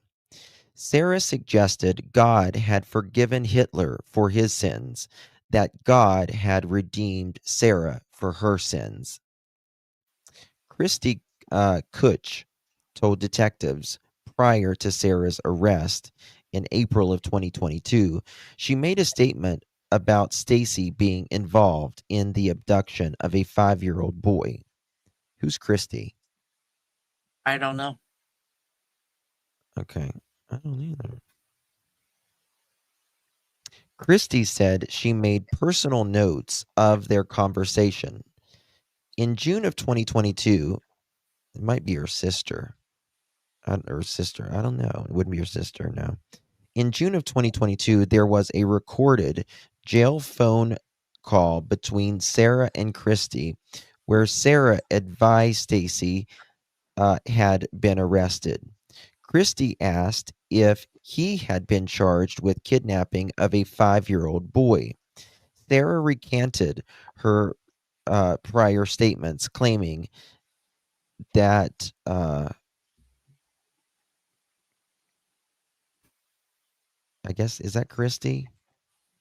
Yeah, I think so. Okay, I think Christy missed it. Sorry, it's just blurry on my end. I didn't want to mess it up. Christy had misunderstood her prior comments. Also mentioned was how Sarah's dog was digging large holes in the backyard. On November 5th, 2022 at 0:55 hours. So that's So 12:55? what's that? Would that be 12:55? Yep. Stacey contacted Fruitland police and requested an interview at the Washington County Jail. Okay. So law enforcement didn't come to him. We already know and have been told by, things that Stacey has told other people and everything else, even though he tried to say so many times it was a false confession. He didn't talk to anybody on his own free will. Here is the affidavit saying that Stacey called law enforcement, contacted them to come and speak to him. Mm-hmm. Yeah. We'll talk to Gary in a little bit about this. He's welcome to join us some other time or maybe even later in this live. But right now it's about, we're going over this right here. We've literally been working around the clock on this, trying to get everything together. Okay. Okay. On November, okay, I already read that part. So Stacey on November 5th wants to contact the Fruitland Police Department and requested an interview at the Washington County Jail. Remember, he's in jail. Stacey provided vague details about events surrounding Michael's abduction. Stacey said Sarah's religious beliefs had behavioral changes started within a couple days after Michael's abduction. After Stacey's arrest for an unrelated incident, Stacey spoke of changing phones and or SIM cards to prevent law enforcement to following or profile him. Okay. So they're ditching phones, they're changing SIM cards. Right? Yep. And yet they all claim to not have any involvement. Yes. Guys, please hit that thumbs up button, whether you're in either one of our chats. Go hit it for both of us if you don't mind. Greatly appreciate that. And share this live out would mean truly so much for us. Okay. And that last interview here that we just read that was in October of 2022, remember, that's the month prior to law enforcement getting their tip and going to the Wondra's house with a warrant. Yeah. So they spoke to Sarah a month prior to that when she's breaking down and saying all of these things. So I didn't catch that when I read the affidavit last night. So That's kind of interesting to me that they had interviewed her the month prior. Yeah, it's gonna we're gonna have to go through this probably multiple times Mhm. to really even understand it. Okay, guys, I want to tell you it's going to get rough from here on out. Yeah, moderators, if you guys could push out some trigger warnings and stuff, that would be much appreciated. Please, if you're having a difficult time, protect your mental health. Come back later. This information is more disturbing, I felt like, than even Stacey Wondra's footage that got leaked. So Mhm, please, mhm. please know that Yes, this is this is awful. way worse, in my opinion.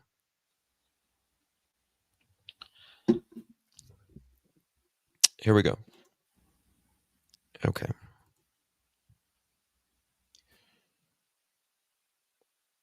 Stacey spoke of changing phones and SIM cards to prevent law enforcement to follow and profile him. On November 10th, 2022, Stacey again asked to speak with Fruitland police detectives. Stacey wanted a quote deal, end quote, the same offer that was given to Sarah in the Michael Vaughan case. Stacey admitted Michael had been in his house the night of Michael's abduction. Stacey admitted the tricycle had been in his garage where Kim, uh, is it Elko, had previously described seeing it. Okay. So Stacey goes, he calls the police while he's in jail. He's asking for a deal that they offered Sarah. And Stacey admits that Michael Joseph Vaughan, 5 years old, was in their house the night of the abduction. And so this is why they are getting rid of furniture and all of that, right? Yep. And there is a tricycle that an outsider had seen that was in their garage and that they had described it. And that Dorothy Starkey said she saw Michael riding Yep. just, on Red Wing and the side street to where the Wandras live. Yep. Yep. Why does it keep... God, my thing's glitchy. Okay, here we go. Father, Lord, I'm telling you. Okay. Stacey said that when he first saw Michael, Sarah was carrying Michael into their home. Stacey said Michael was put into a duffel bag to transport him out of their house and to Brandon's house in Kuna. Stacey said Sarah was frantic, trying to figure out what to do, and Brandon interjected, quote, "I have a duffel bag," end quote. Stacey described Michael. Oh God, this is the hard part for me. Brace yourself, everybody. Stacey described Michael as crying, and to prevent him from moving and making noise. Stacey described how Sarah taped Michael's mouth using duct tape. When asked who put Michael in the bag, Stacey said Brandon grabbed the bag and gave it to Sarah. Sarah picked up Michael as Adrien helped hold the sides of the bag as they shoved Michael in the duffel bag. Stacey described Michael I'm really trying to separate myself right now. I'm just, oof. If you need to take a minute or anything, Justin, I'm sure I'm just everybody trying will to not understand. think about it, but it's just so hard. This is what really hurts. Stacey described Michael as wiggling, trying to get away. Stacey said he could see Michael in the bag with his knees bent up in a fetal position. While describing and demonstrating how Michael was taped and stuffed into a duffel bag in his living room, Stacey had a physical reaction and began violently vomiting. When asked if he was vomiting because of the chewing tobacco he indicated that he was throwing up because of the stress of talking about Michael. Stacey provided 2 reasons they stopped in the GM. You want to just take a break from that for a moment? You want to talk about that?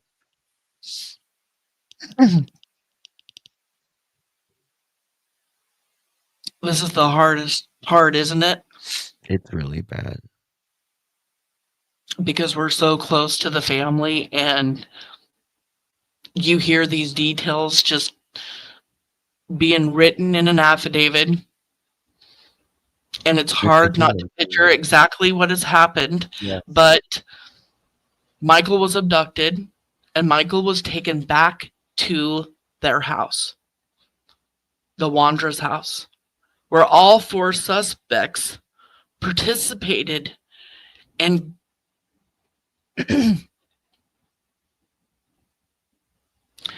proceeded to put Michael into a duffel bag to transport him to CUNA. In that GMC, the same GMC that was repoed, that the repo place tells law enforcement had been cleaned out. In the house, suspects are getting rid of furniture in the house because SIM Michael cards, was in the house. cleaning cars, all of that. And let me tell you, Stacey, you lied to Josh and I. You said you seen Brandon with your own 2 eyes putting clothes in the duffel bag. Liar. Go to hell, you son of a bitch.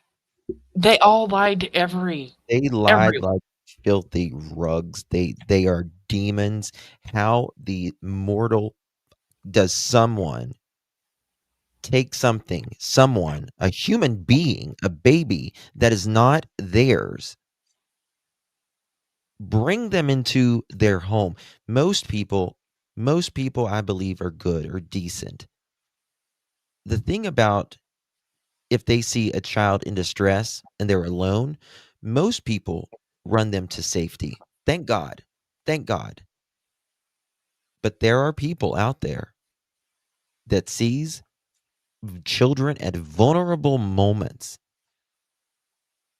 and they will take them, they will stuff them in a duffel bag and and tape listen their mouth.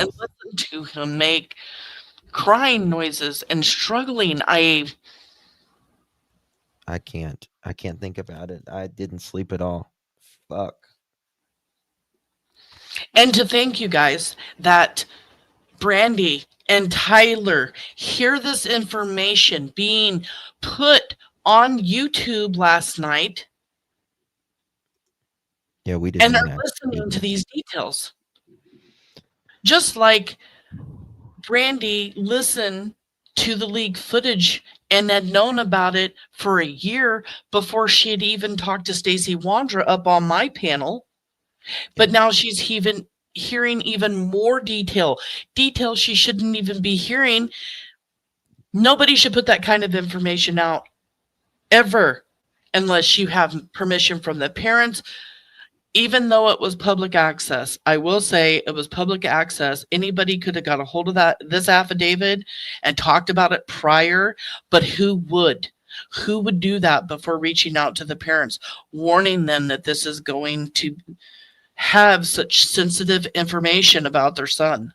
We are speaking about it simply because we want to read it in its entirety. We don't want to have it twisted for anything. It is what it is. Take it, you know what I mean? Not some, conspiracy theory that something happened that didn't. This is what it is. And Brandy herself asked us to do this live. She sent me a message today and told me she was getting hold of all of her family members and letting them know that this information was now out there and that we were also going to be covering it. So just want to make that clear one more time. I did say it at the beginning of the live, but Brandy knows, her family knows, and she is trusting us to do this. She knew things were becoming public soon as well. Got to remember, not only is Brandy dealing with unimaginable, the last 4.5 years, she just had a liver transplant on top of that. And her health came into question last night as her heart is pounding out of her chest from listening to this information being put out in the way that it did, with sarcasm and, like you said, conspiracy theories. No. I'm sorry, Justin. It's just, you're fine. It pisses me off. I understand. Trust. I didn't even watch it, so I just read it. Okay. Stacey provided 2 reasons they stopped in the GMC at the corner of Southwest 8th Street in Southwest Arizona in Fruitland. 1, for Stacey to put power steering fluid into the vehicle, and 2, so Brandon could check to see if Michael was still alive, because Michael was bound with duct tape and stuffed into a duffel bag in the bed of the truck. Stacey said he was able to hear Michael making noises like, hold on. It's okay. So Brandon, up on my panel, when I spoke with him, it was the first time we had heard Brandon put himself outside of the truck. He said he went to the back of the truck to get the power steering fluid to help Stacey put in the power steering fluid. I hear this information last night and I can't sleep because I spoke with Brandon many times.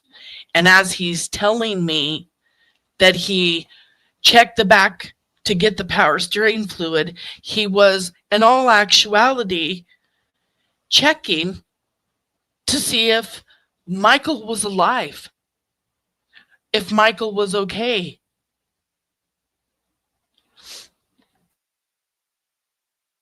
In the bed of the truck on a day that's over 100 degrees outside. Yeah.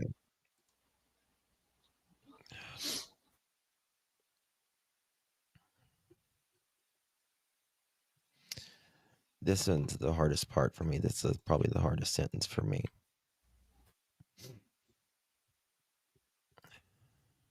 So,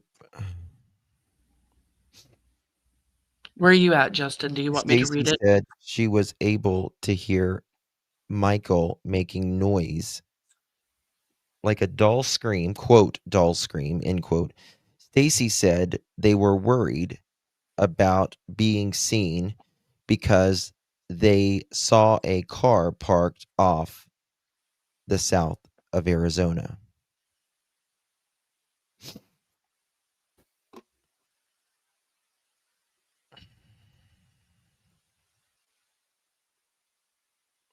I don't know how the fucking monsters like this even I have an idea, Justin. Oh. Do you have any videos that we can play of Michael, pictures? Like, let's just look at his beautiful face. Let's just take a moment to breathe. Give everybody in chat a moment to let all of this information sink in for a minute. And then if you need to go to the restroom, I know I do. And let's just take like a 2-minute or something pause. Yeah, give me a second. Or even one of the songs that you made for Monkey. I've got a song and a photo of Michael. I like photos of Michael and Brandy and stuff. Let me just find it. So fill up that chat with monkeys and blue hearts, prayers, because Michael is going to get justice. We're going to make sure of it. And just know we all stand behind the Vaughan family, and we're sending prayers to them today after watching and listening to this horrific new information. They should have never had to hear it the way that they did. They should have never had to go through this period. Exactly. Period. I'm sorry, I'm looking for it. Okay, here we go. By the way, these videos that you can always share them here on. I have them videos of Michael Vaughan on with the songs on this channel and my Justin for All channel. You can use them. They are not copywritten. They are not monetized. You're welcome to share them, use them in any way, shape, or form. Back in 3 minutes. It's Brandy picked up the song. A little boy lost in the Idaho night. Parents' hearts break and can't make it right. Brandy and Tyler, they hold on tight. Brothers and sisters search every light. For shadows moving through the town. Police on the hunt, they won't back down. Justice we call, don't make a sound. Monkey come home, we're all around. Where did he go? Bring Monkey home. Love's on the light streets we roam. Got him back, he's not alone. Michael Vaughan, come back where you belong. Posters and prayer signs in the yard.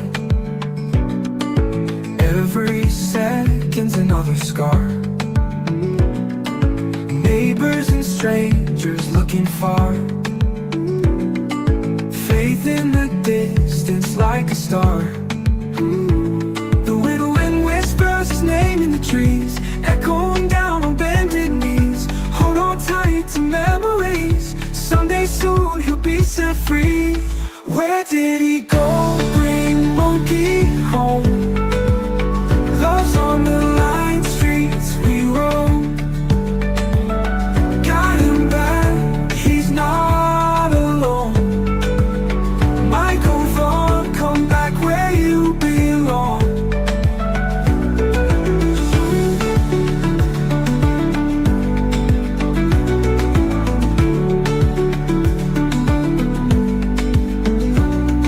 The wind whispers his name in the trees, echoing down on bended knees. Hold on tight to memories. Someday soon you'll be set free. Where did he go? Bring monkey home. Love's on the light streets we roam. Got him back, he's not alone. Michael Vaughan, come back where you belong. Where did he go? Bring monkey home. Monkey home. Love's on the light streets we roam. Streets we roam. Streets we roam. Got him back, he's not alone. Come back, Michael Vaughan, come back where you belong. Where you belong. Where you belong. Where you belong.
Oh shit, I was muted. I'm so sorry. I was muted, guys. I apologize. I thought I wasn't muted. Uh-oh. I just unmuted because you did, because I thought something was still going on. No, sorry. Is Benny still here? I just saw him a second ago. Okay.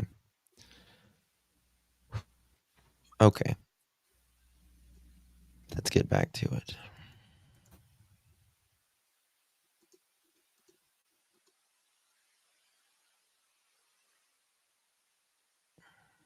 And just to let everybody know, that is the worst part of this entire affidavit.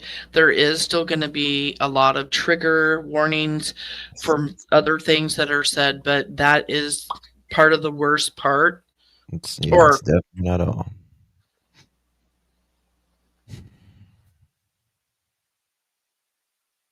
Okay.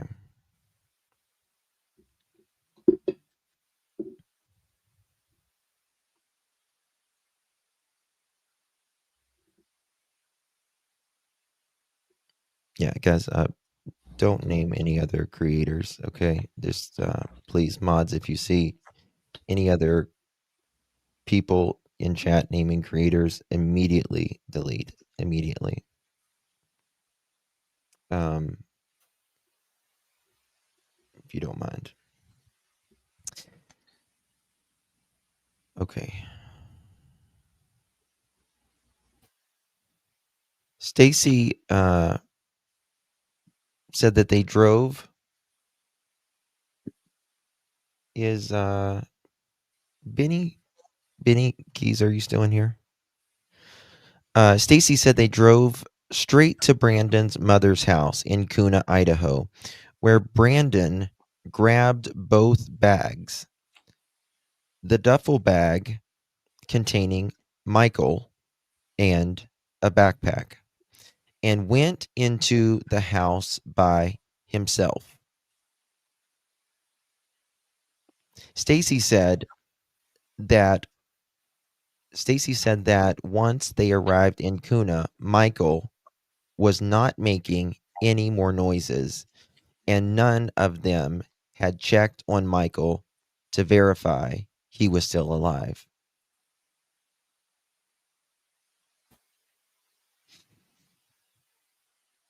Stacey said that Brandon told him he left Michael in the bag and put him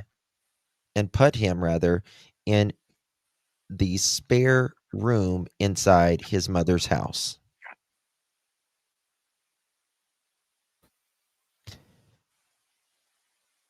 So they just threw him in a bag, duct tape his mouth, threw him in the back of a truck, drove an hour or so in about 110-degree heat,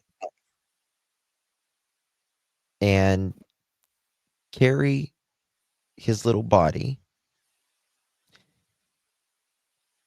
in a duffel bag and throw him in a room, not even checking on him. And don't forget, also where K9's hit was at Tina Mariel's house. Say that again. Oh, at when you say Tina, say who Tina is, if you don't mind. Yes, Tina Mariel being Brandon's mom's house. The dogs did hit at her house also. Yes. Because Michael was there. And was unalive at the time at her house. Correct. Correct. Okay. Yeah, and just not regular canine dogs, cadaver dogs. Yep. Hit at her house. Mm-hmm. Okay.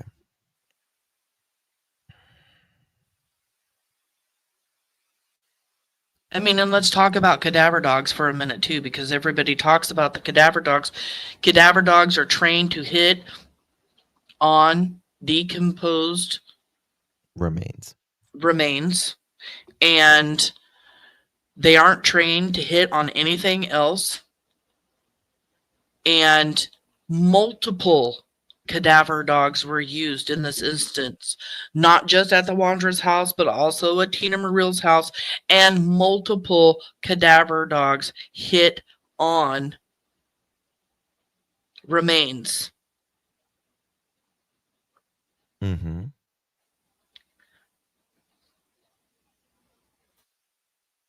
You know, Tina Mariel said that the dogs must have hit on the smell of her leaky toilet. Poop from the leaky toilet. Mountain Search and Rescue. Was those four. That's the only leaky toilets. Right. Mountain Search and Rescue came out and said dogs are not trained to hit on feces, that's not something they're trained to hit on, nor would they at any time hit on feces.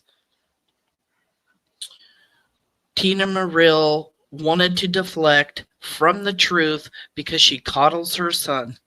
Yep. Which, by the way, I found out today, thanks to one of my amazing watchers, viewers, whatever you want to call it. I love her to death. She messaged me this morning and had checked in.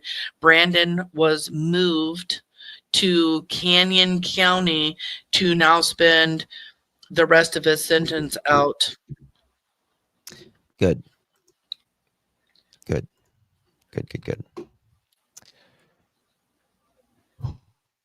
Okay.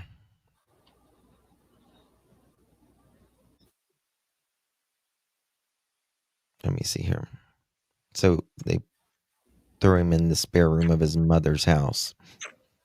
They then towed Brandon's car back to Fruitland. Stacey said that Stara, Brandon, and Adrien went to Kuna the next day to get Michael.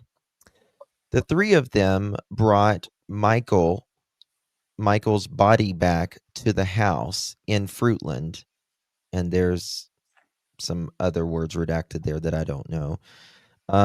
He stated that he was inside Brandon's.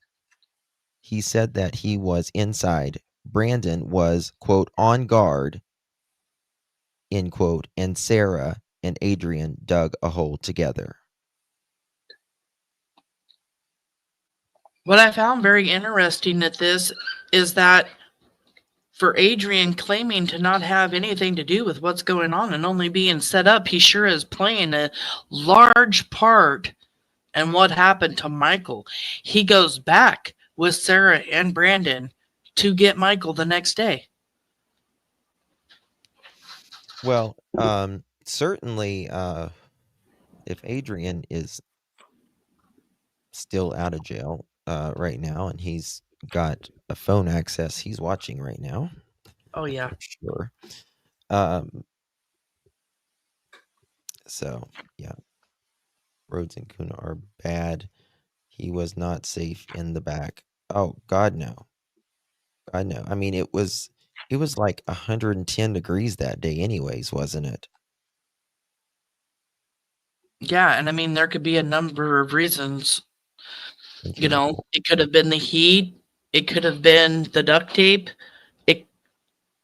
I can't. Mm-hmm.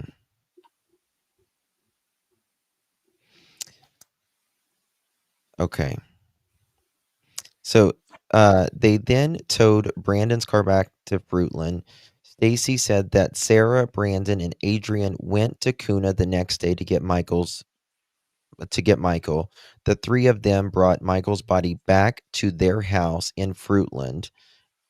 And again, it's redacted. He stated that he was inside while Brandon was, quote, on guard, end quote, and Sarah and Adrian dug the hole together, which is Stacey said that Sarah dug the hole, and I can't remember. I don't think he said Adrian though. No, he did. In the footage that you received, he said that Sarah and Adrian buried, but Brandon wasn't there, is what he said in that footage. And then here he's saying that Brandon was on watch. And what possesses? Okay, so you have a missing child and you've already taken him from the neighborhood where he was abducted, and they have done it, but then they go back and then they bring him back. Just like Chris Madonna says in the footage, why did they go there and bring him back here? Like, why would you do that? That was a ballsy move. Yes. To bring Michael back within, like literally him just going missing. Yes. And then the next day, there's helicopters out searching for Michael. There's law enforcement, the community. You've got everybody is out looking for him, and you're coming back into the neighborhood with Michael's body? You and I had spoken about this, Justin, the other day, about how, we wished law enforcement would have been checking every vehicle and everything. Yeah. Coming back into the neighborhood or coming in and out of the neighborhood after his abduction. Yeah. I think that would have been ideal. I mean, that's just crazy. To think that they would actually get away with everything that they have done too, and then to be as stupid, and thank God for their stupidity, right? Let's thank God for their stupidity, and then they bring him back. Yeah. Yeah, widow. I know, honey. Okay, which one's next? Sorry, I get all worked up. No, you're fine. The next one starts with Stacey reported. He did not. Okay, that one. Yep.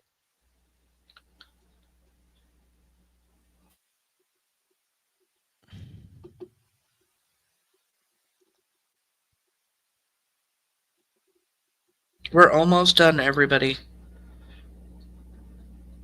We've got this page and one more to go over. Stacey reported he did not previously report this information because he thought he would still get into trouble and because he was fearful of Sarah hurting him. In an interview, Stacey said that Michael had a stuffed animal, quote, some sort of stuffed animal, I have to say like a dinosaur or monkey, end quote, and, quote, what I saw was a monkey, was a green and looked like a green monkey, end quote. So you remember the dog digging up the backyard? That Kay, Sarah's mother, said they found in the backyard the ear of a green stuffy or something. Yeah. Yeah, the dog kept digging up in specific spots, and Stacey said that the dog kept digging up in spots, and they had to put a grill in a certain spot of the yard because the dog kept digging.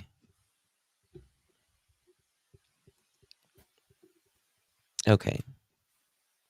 Stacey advised that the lime green monkey was a dog toy, and that he and Sarah gave Michael to keep him quiet while he was sitting on the couch in their living room. One of the many pieces of furniture that came up missing, gone. The couch. Yep. Michael was sitting in their mother living room.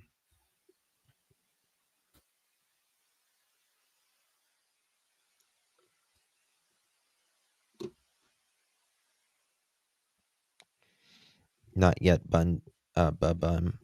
They haven't yet. Additionally, Stacey said that the idea. Now, okay, listen to this, guys. This is a very important part right here. Very important, in my opinion. Additionally, Stacey said that the idea was to take a child to sell for money was Adrian's, and that they would get a, quote, $10,000 cut. Stacey was asked if Sarah provided any direction throughout any part of this. Stacey said that Sarah asked him and Brandon to, quote, follow her lead, end quote, which was to, quote, take the kid, end quote. Stacey recalled that most of the conversation at that point was Sarah trying to figure out what they were going to do. Sarah had asked Brandon, quote, where we should put the body, and that Brandon was like, quote, well, you guys can take him over to my house and we'll deal with it. And that, sorry, it's blurry, and that will buy us some time. Well, you guys can take him over to my house, or is it my house or my mom's house? My house, and we'll deal with it, and that will buy us some time. Because Yeah, Brandon calls his mom's house my house. Mhm. So,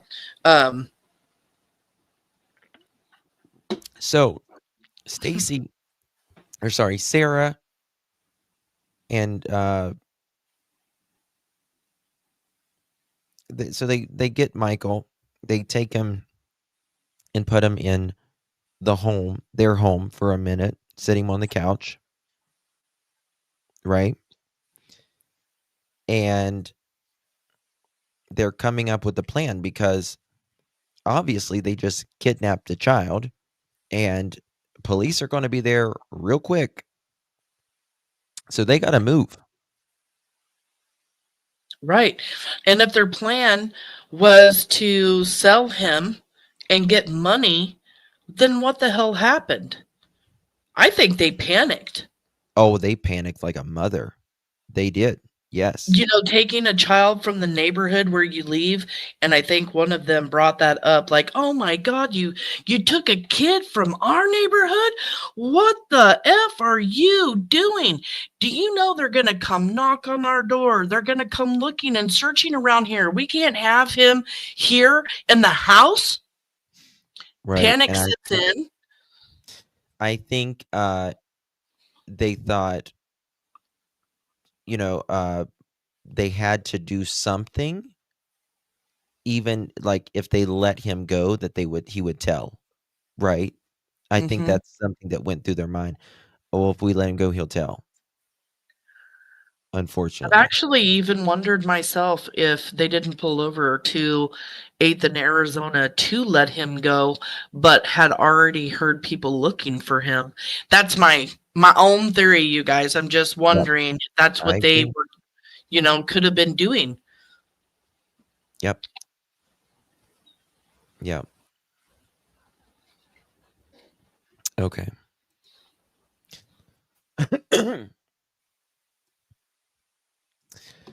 So Brandon's saying, we'll take him to my house. It'll buy some time. Following his interview with law enforcement, Stacey called his mother. Is it Tamara? Tammy.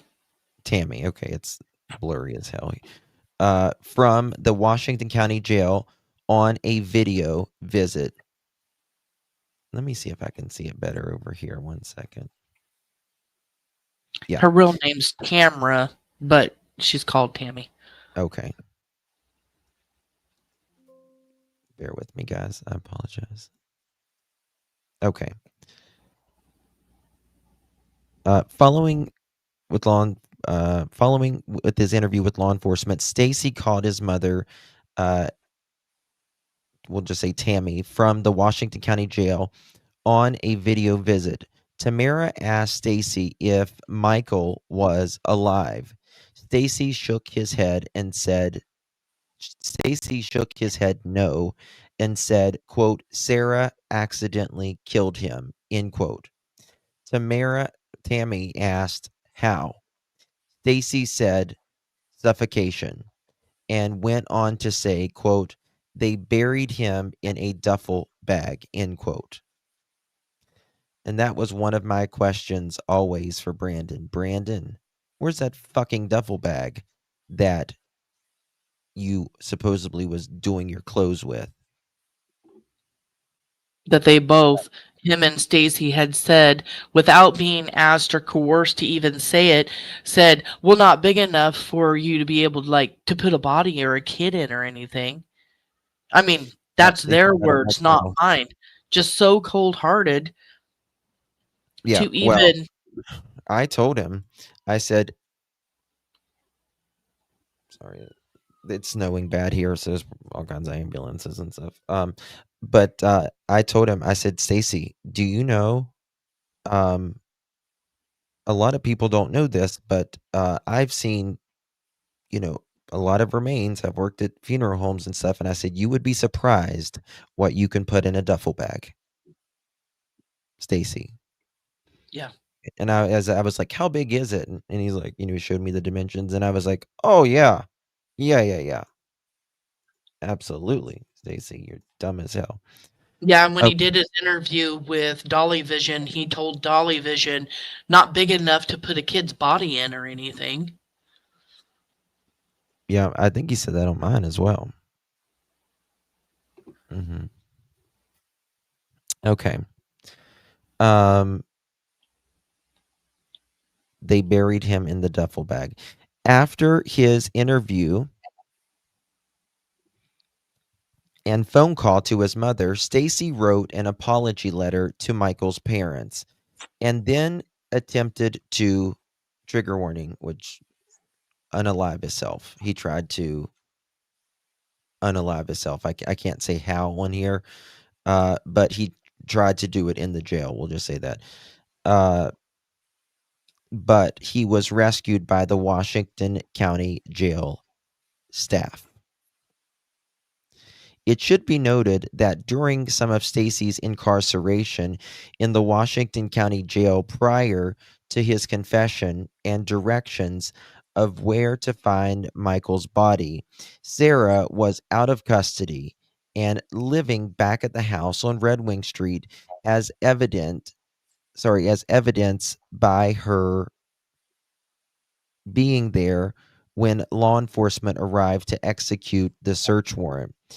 Sarah could have had time and the ability to move any evidence from the property without Stacey's knowledge, and that's exactly what happened. in my opinion. Yeah, she was putting everything into storage with her mom's help. They were, you know, they moved his body. They moved Michael. And it's just, where is he now? Right? And I saw in chat, there were some people asking whether or not they've ever found Michael. They have not found Michael, and Michael is no longer with us. His parents wanted him to come home. His family want him to come home because they want to lay him to rest. He's not coming home in the way that they had hoped. They are asking for their sons who got out as any of us did when we were kids to go play with our neighbors, right? Friends, and was taken. He was a perfectly healthy, happy, vibrant 5-year-old, barely 5. And like I've said, he's been missing 4.5 years, nearly as long as he was on the planet. They have been fighting they've been fighting to find their son and get justice for him as long as he was nearly on the planet. They just want their son's remains. They're not getting him back the way he should be. And there are suspects that know exactly where Monkey is right now. This unknown location, at least one of them, but possibly 2 of them know exactly where he is. Yeah. Yep. 1,000%. Okay. Where was I? Let's see where I was. Okay. Okay. Okay. It should be noted that Sarah was out of custody. Okay. After what Stacey tried to do with himself in the jail. Okay. Sarah could have had time and the ability to move any evidence from the property without Stacey's knowledge. In June of 2022, Sarah called Kay from jail and spoke about spouses being able to testify against each other. In a recorded phone call from the Washington County Jail to Sarah, Stacey expressed concern that Sarah was going to, quote, turn on, end quote, Stacey. Sarah confirmed that Stacey was referring to Michael Vaughan. I'm so glad that they had this conversation. It's so good for the evidence.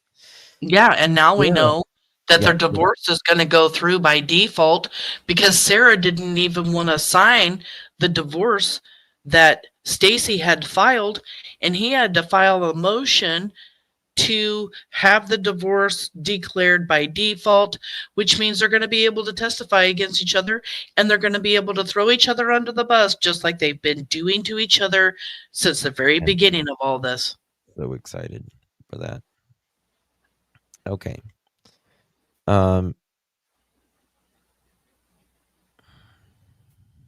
Stacey, Sarah told Stacey that she had already told her attorney that she wasn't going to, quote, turn on Stacey and that she wasn't going to testify against Stacey. Stacey then reassured Sarah that he would never testify against her.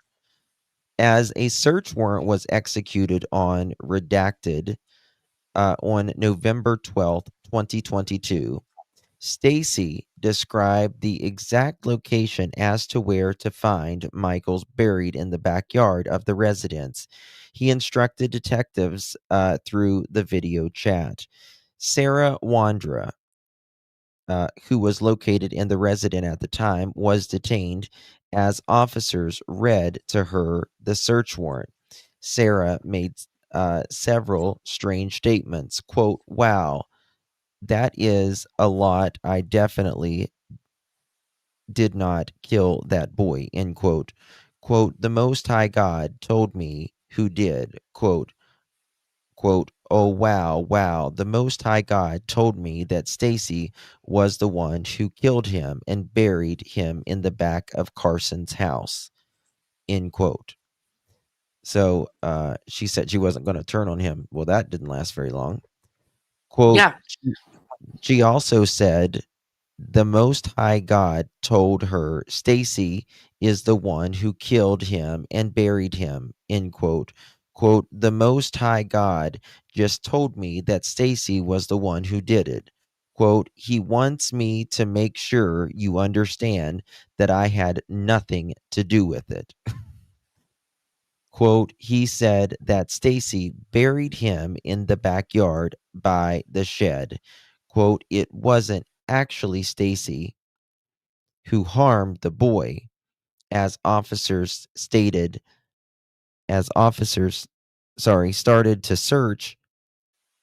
Sorry, it's smaller down here. As officers started to search the residence, Sarah asked several times if the officers, quote, found him yet, end quote. Yeah, so God is supposedly telling her, yeah, my ex-husband or my soon-to-be ex-husband did this, and God wants me to tell you that I didn't do it. Yeah. And it went from Carson's yard, their neighbor, to their backyard. And, you know, she's asking, did you find him yet? Because she's trying to act like I didn't move him. I didn't have nothing to do with moving him. She's trying to portray herself in a different light because she doesn't want them to know. But there was evidence that Michael had once been buried in the backyard and later moved, that was put out by J.D. Huff himself, who has worked on this case. And there was even evidence found in the house when they went there November of 2022.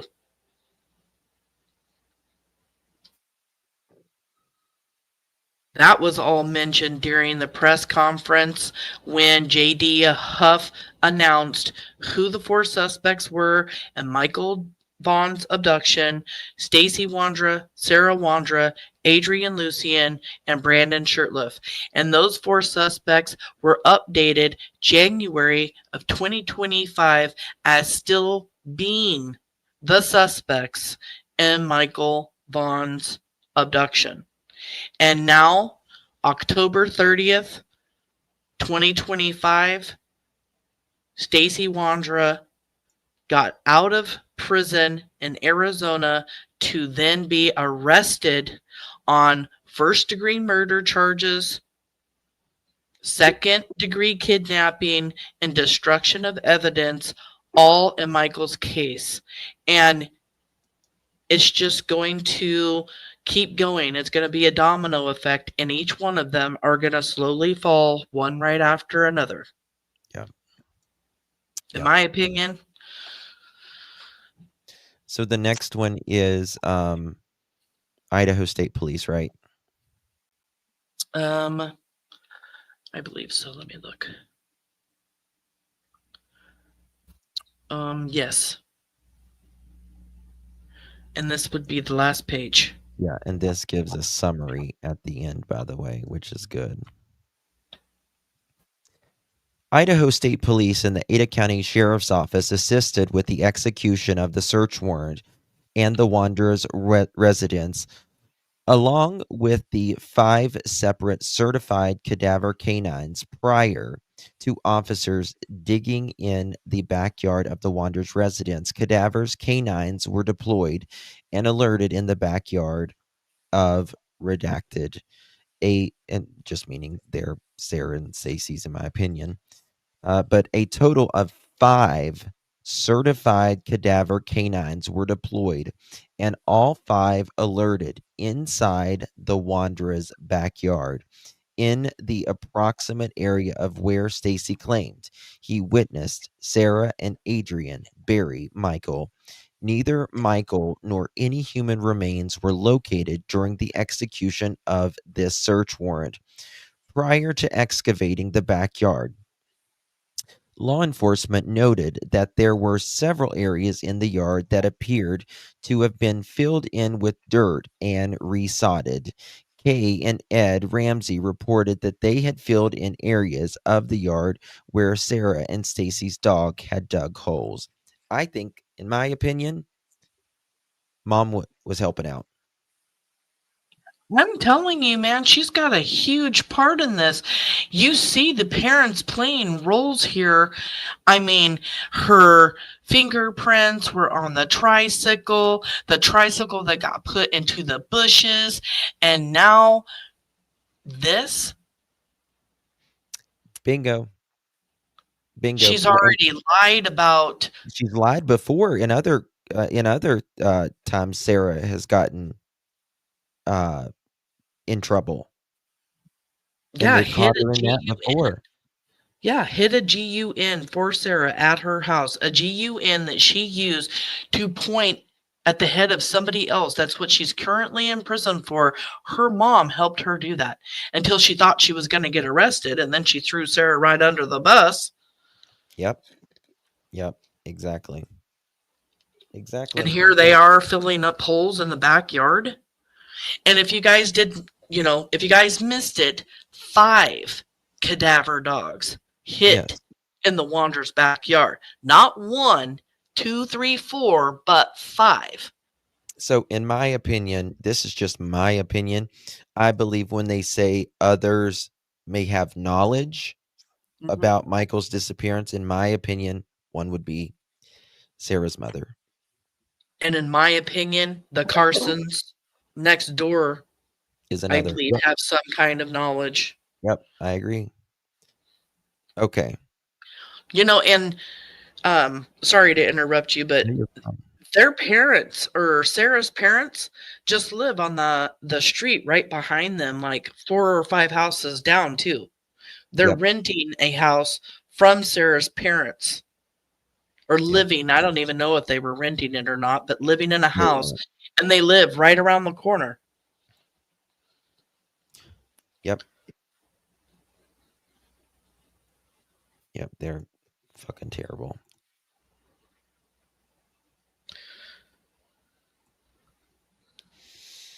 At various interviews after the disappearance of Michael Vaughan, Stacey was asked what happened to his and Sarah's cell phones from July of 2021. Stacey and Sarah wanted to distract attention. So Stacey was asked what happened to his and Sarah's cell phones from July of 2021. Stacey said Sarah wanted to. What is that word? Let me look on my phone real quick.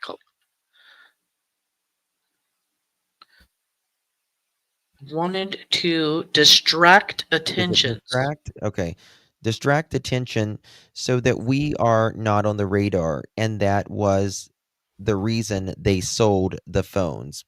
When asked if there was evidence of the crime on the phone, Stacey said there were text messages. Investigation revealed that the Wanderers changed their phones approximately 3 times in 5-month period. Stacey described purchasing SIM cards to put in his cell phone to evade law enforcement. The GMC pickup was subsequently repossessed for non-payment. Stacey then called Kim's Cars. That's the place that took and repoed the GMC. Right. Wanting the truck back or to borrow it. He also told them to, quote, hurry up and sell it, end quote. Stacey further advised that they sold the Lexus they had at the time of Michael Vaughan was abducted. So the Lexus. So they got rid of the GMC and they got rid of the Lexus. And the Lexus was the car that Stacey Wondra was driving because that's what he's seen in CCTV camera at the splash pad. Yep. So yeah, throughout this entire thing, they're getting rid of vehicles. And then here you have him wanting to know if he can borrow the car or have it again for a while. And he's pissed off because they haven't sold it yet. Mm-hmm. Hurry up and sell it. They're selling. Where the car's getting repossessed. They're selling another car. They're getting rid of couches, furniture, all of it. All of it. Just crazy. Getting new cell phones. They went through 3 different phones each in a 5-month period. New SIM cards, all of that. Okay. And this is the kind of things that you do when you are involved in a Cool. child's abduction or you're doing something nefarious. You don't just do all of these things because you haven't done anything. And here law enforcement was pinpointing and focusing right on them just days after Michael's abduction. Yep, they were onto them immediately. Stacey said there were text messages. Investigators revealed that the Wanderers changed their phone approximately 3 times in 5-month period. Stacey described purchasing SIM cards to put in his cell phone to evade law enforcement. The GMC pickup. Okay, I already read that. I already read this part. Within a few weeks. Yeah. Lexus and murder was abducted. Okay. Within a few weeks of Michael's disappearance, the Wandra's iCloud data revealed Stacey and Sarah searched for rental houses in other states, financial assistance in different cars. Or sorry, financial. Why did I say cars? Financial assistance in different areas. So they was wanting to see if they could find a rental house and how much welfare they could get, pretty much. Yeah, so they're planning on skipping town. Yeah. Oh, yeah. Additionally, a photo of items boxed up was taken on July 30th, 2021, as if they were preparing to move. In summary, Stacey confessed that the 4 members of the household, Stacey Wondra, Sarah Wondra, Brandon Shurtliff, and Adrian Lucienne, were all involved in the abduction and unaliving of Michael Vaughan.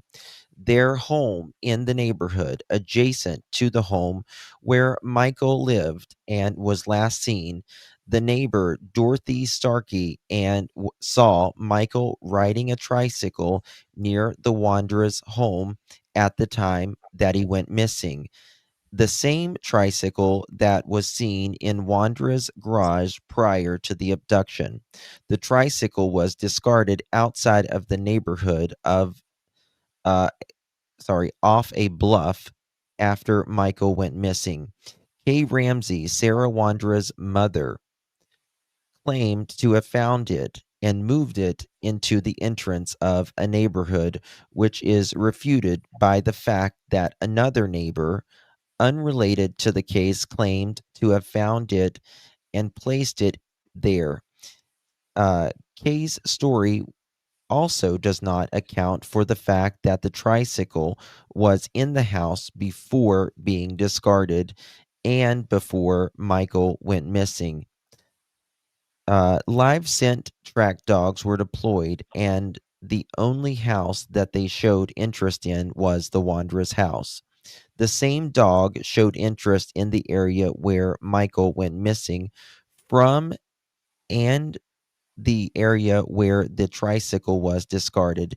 Based on the foregoing, your affiant is requesting that Stacey Wondra be charged with kidnapping and murder of first degree as well as concealment of evidence. Section 91406, I certify or declare under the penalty of perjury pursuant to the laws of the state of Idaho that the foregoing is true and correct.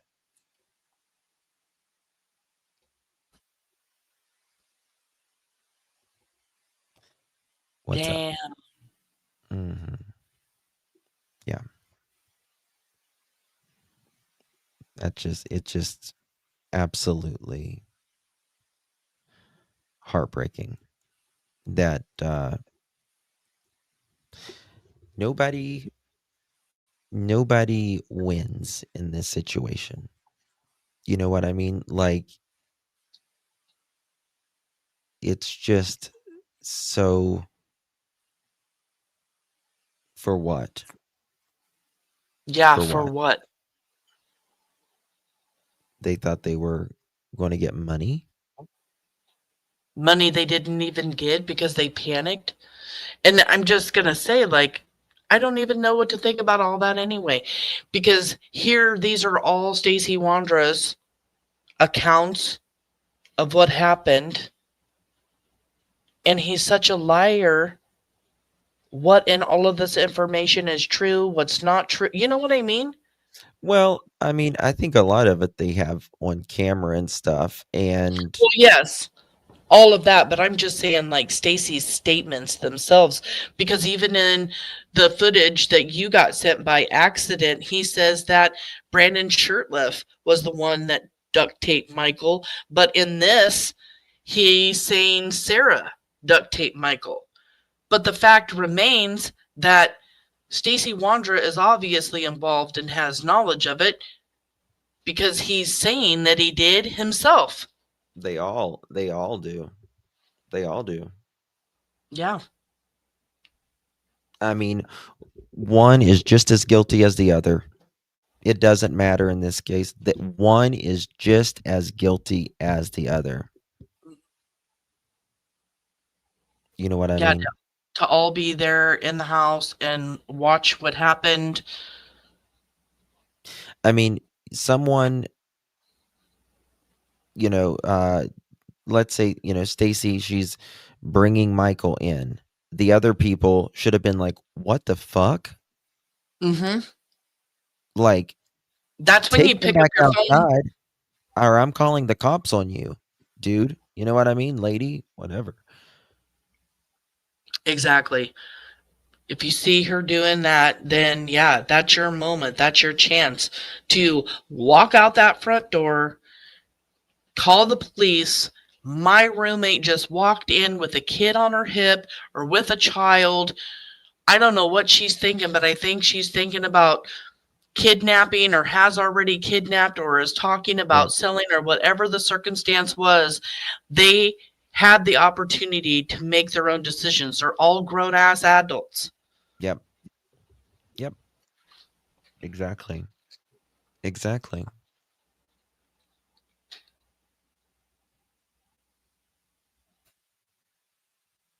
And then you have Sarah's ex-husband. Thank you from chat. I just saw this.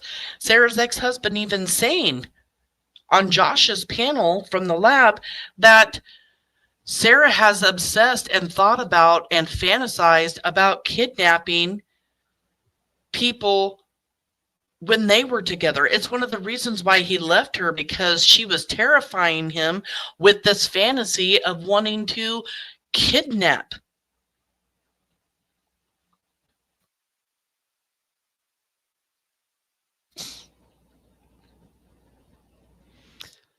It's I don't think it lived up to her fantasy. I'll tell you that, because they all flipped the hell out, and you know, they could have pulled over anywhere and let Michael out on that on that trip.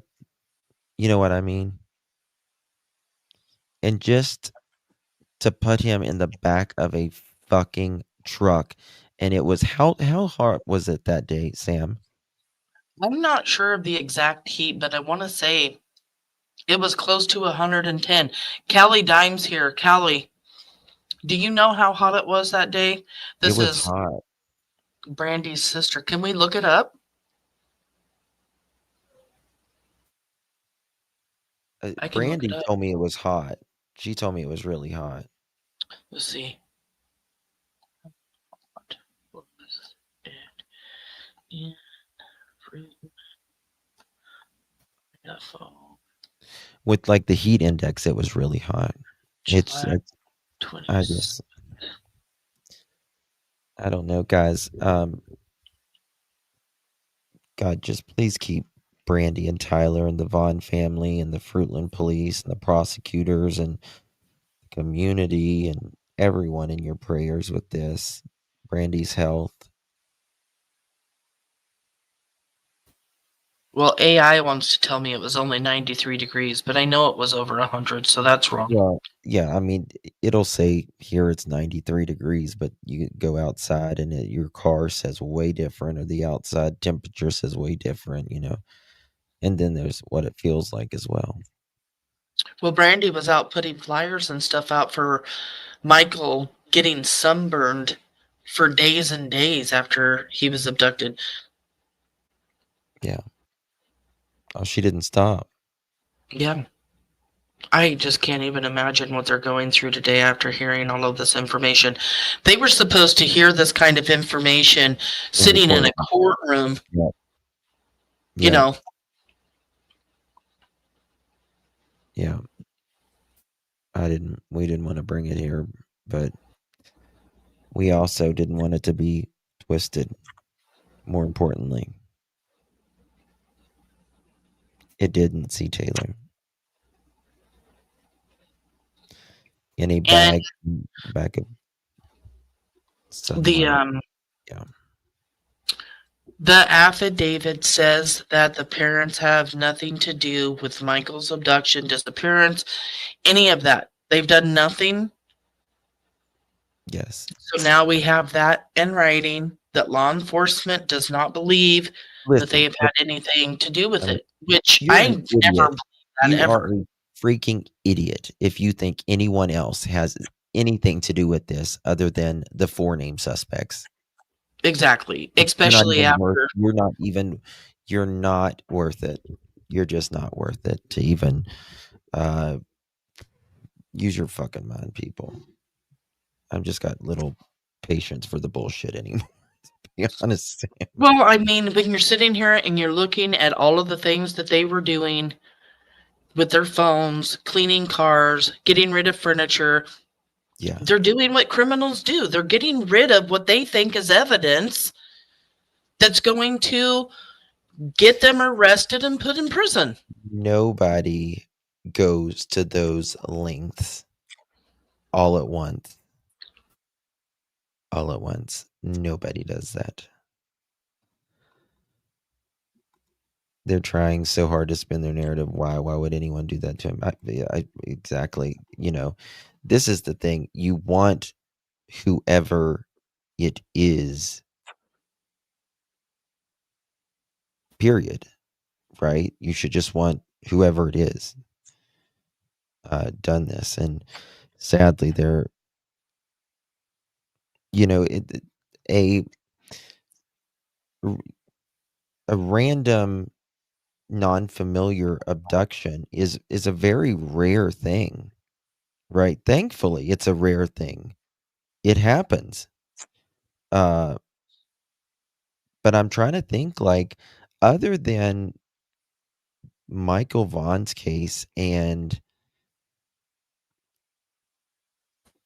I think that the FedEx driver that hit the little girl, but that was kind of like an accident. Those are the only 2 like stranger abductions I can think of over the last several years of doing this. Yes, because it's very rare for it to be a stranger abduction. Oh my God, it's just only like 3-4%. Oh no, it's not even that. It's not even that, I don't think. I mean, it is so rare.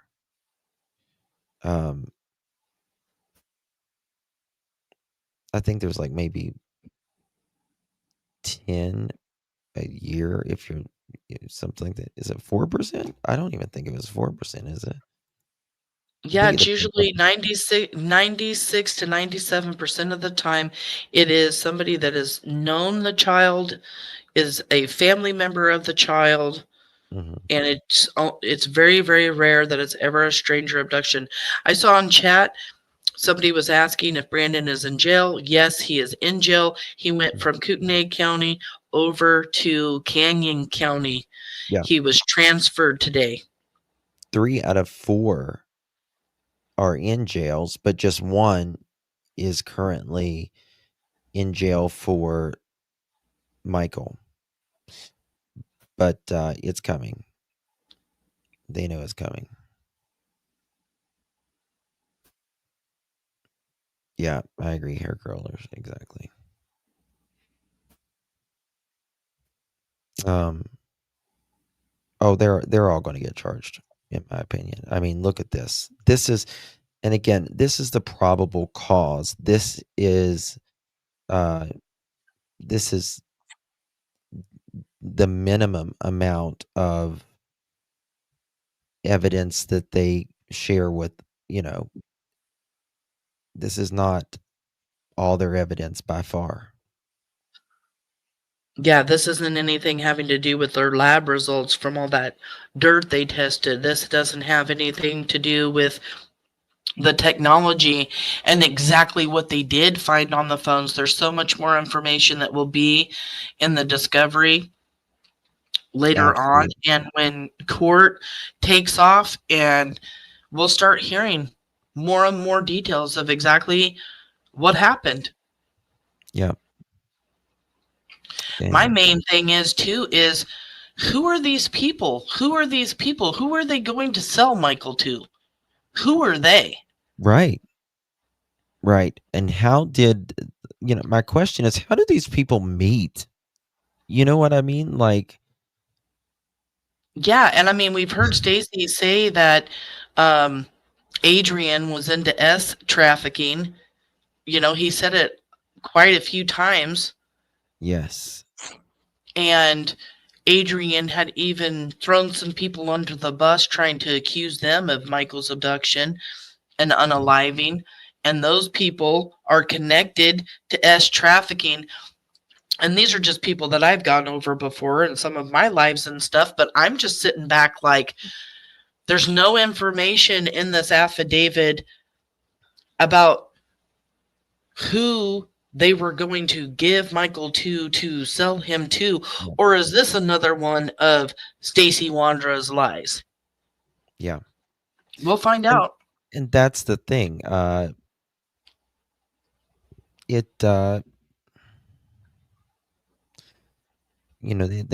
just don't know. We just don't know. Fake businesses, Craigslist with codes, in my opinion. Yeah, there's something. They picked up a lot of sketchy people as well, right? And like I've always said, they always did, and I've always thought this is weird. They always wanted to do the long haul trips with the taxi. Or their long haul, we're going to go all the way to Texas to sell or pick up a puppy. We're going to drive all the way down to the California border for a puppy. It really? And then you're going to go down to Texas and only get paid $800 to $1,800 to go do that, when that doesn't even cover your expensive for a trip that far away anyway. Yeah. No way. No way. I mean, and just all of the traveling that we know that they did because of what you found from his phone that they did in days afterwards. And then here we know law enforcement's already talking to them. And all that data that was on their phones, they're going to have data about where they were and what they were doing. They were already onto them so quickly. Everything in this entire affidavit to me was just shocking. And then putting the pieces together so much, my mind was just like, click, click, click. Oh, God, okay, this makes sense. I wonder, I hope that we can, that they will say where Michael is. I pray for that all the time. I think they have a good idea, hopefully. where Michael is, but just not exactly.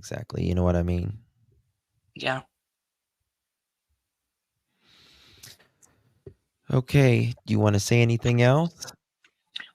I just want to thank everybody for coming, for supporting Michael, for supporting the Vaughan family, Yeah. for always showing up and, supporting Justin, supporting me, but mostly just important, supporting the Vaughan family. Yes.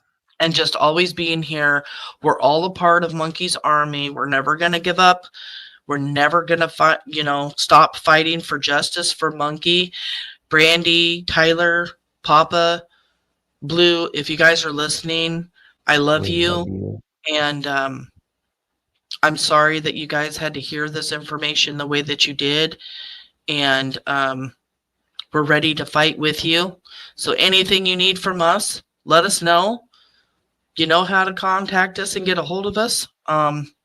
Justin, thank you again for another great live, for having me. I hope you get some rest tonight. I feel like I've been beat with a sledgehammer. Well, I guess there's no. I think now that this is over, I think I will get a little bit of rest, because I think more of my mind racing, not only, just having to go over all of this information, knowing who's listening, being close to the Vaughan family, it's not easy to do. Mm-mm. And we've fallen in love with Monkey working on his case. And it's hard to listen to all of these details, just like it's hard for everybody in chat to listen to. And it's going to get worse, you guys. There's going to be more information and more evidence that comes forward, and more things to talk about and hear. And nothing is easy when it comes to a child that's been abducted and unalived by monsters. Yes. I'm just so thankful that law enforcement has been able to push through, that the district attorney has been able to push through, and that, it's finally moving forward, because it's still going to be a long road. But here we are, even after 4 years, things are shifting and moving in the direction that we've all been waiting for. Yes. Thank God. I mean, you don't want to hear it, but you want to hear it, Yeah. It's weird. Just weird. All right, guys. Thank you all so much for joining us. Again, we didn't really want to put this out, but it was what it was. And here it is, and we'll be on this case until the gavel from the end of the gavel. So stick with us. Sam, you're amazing. I hope you know that, my dear. Get some rest.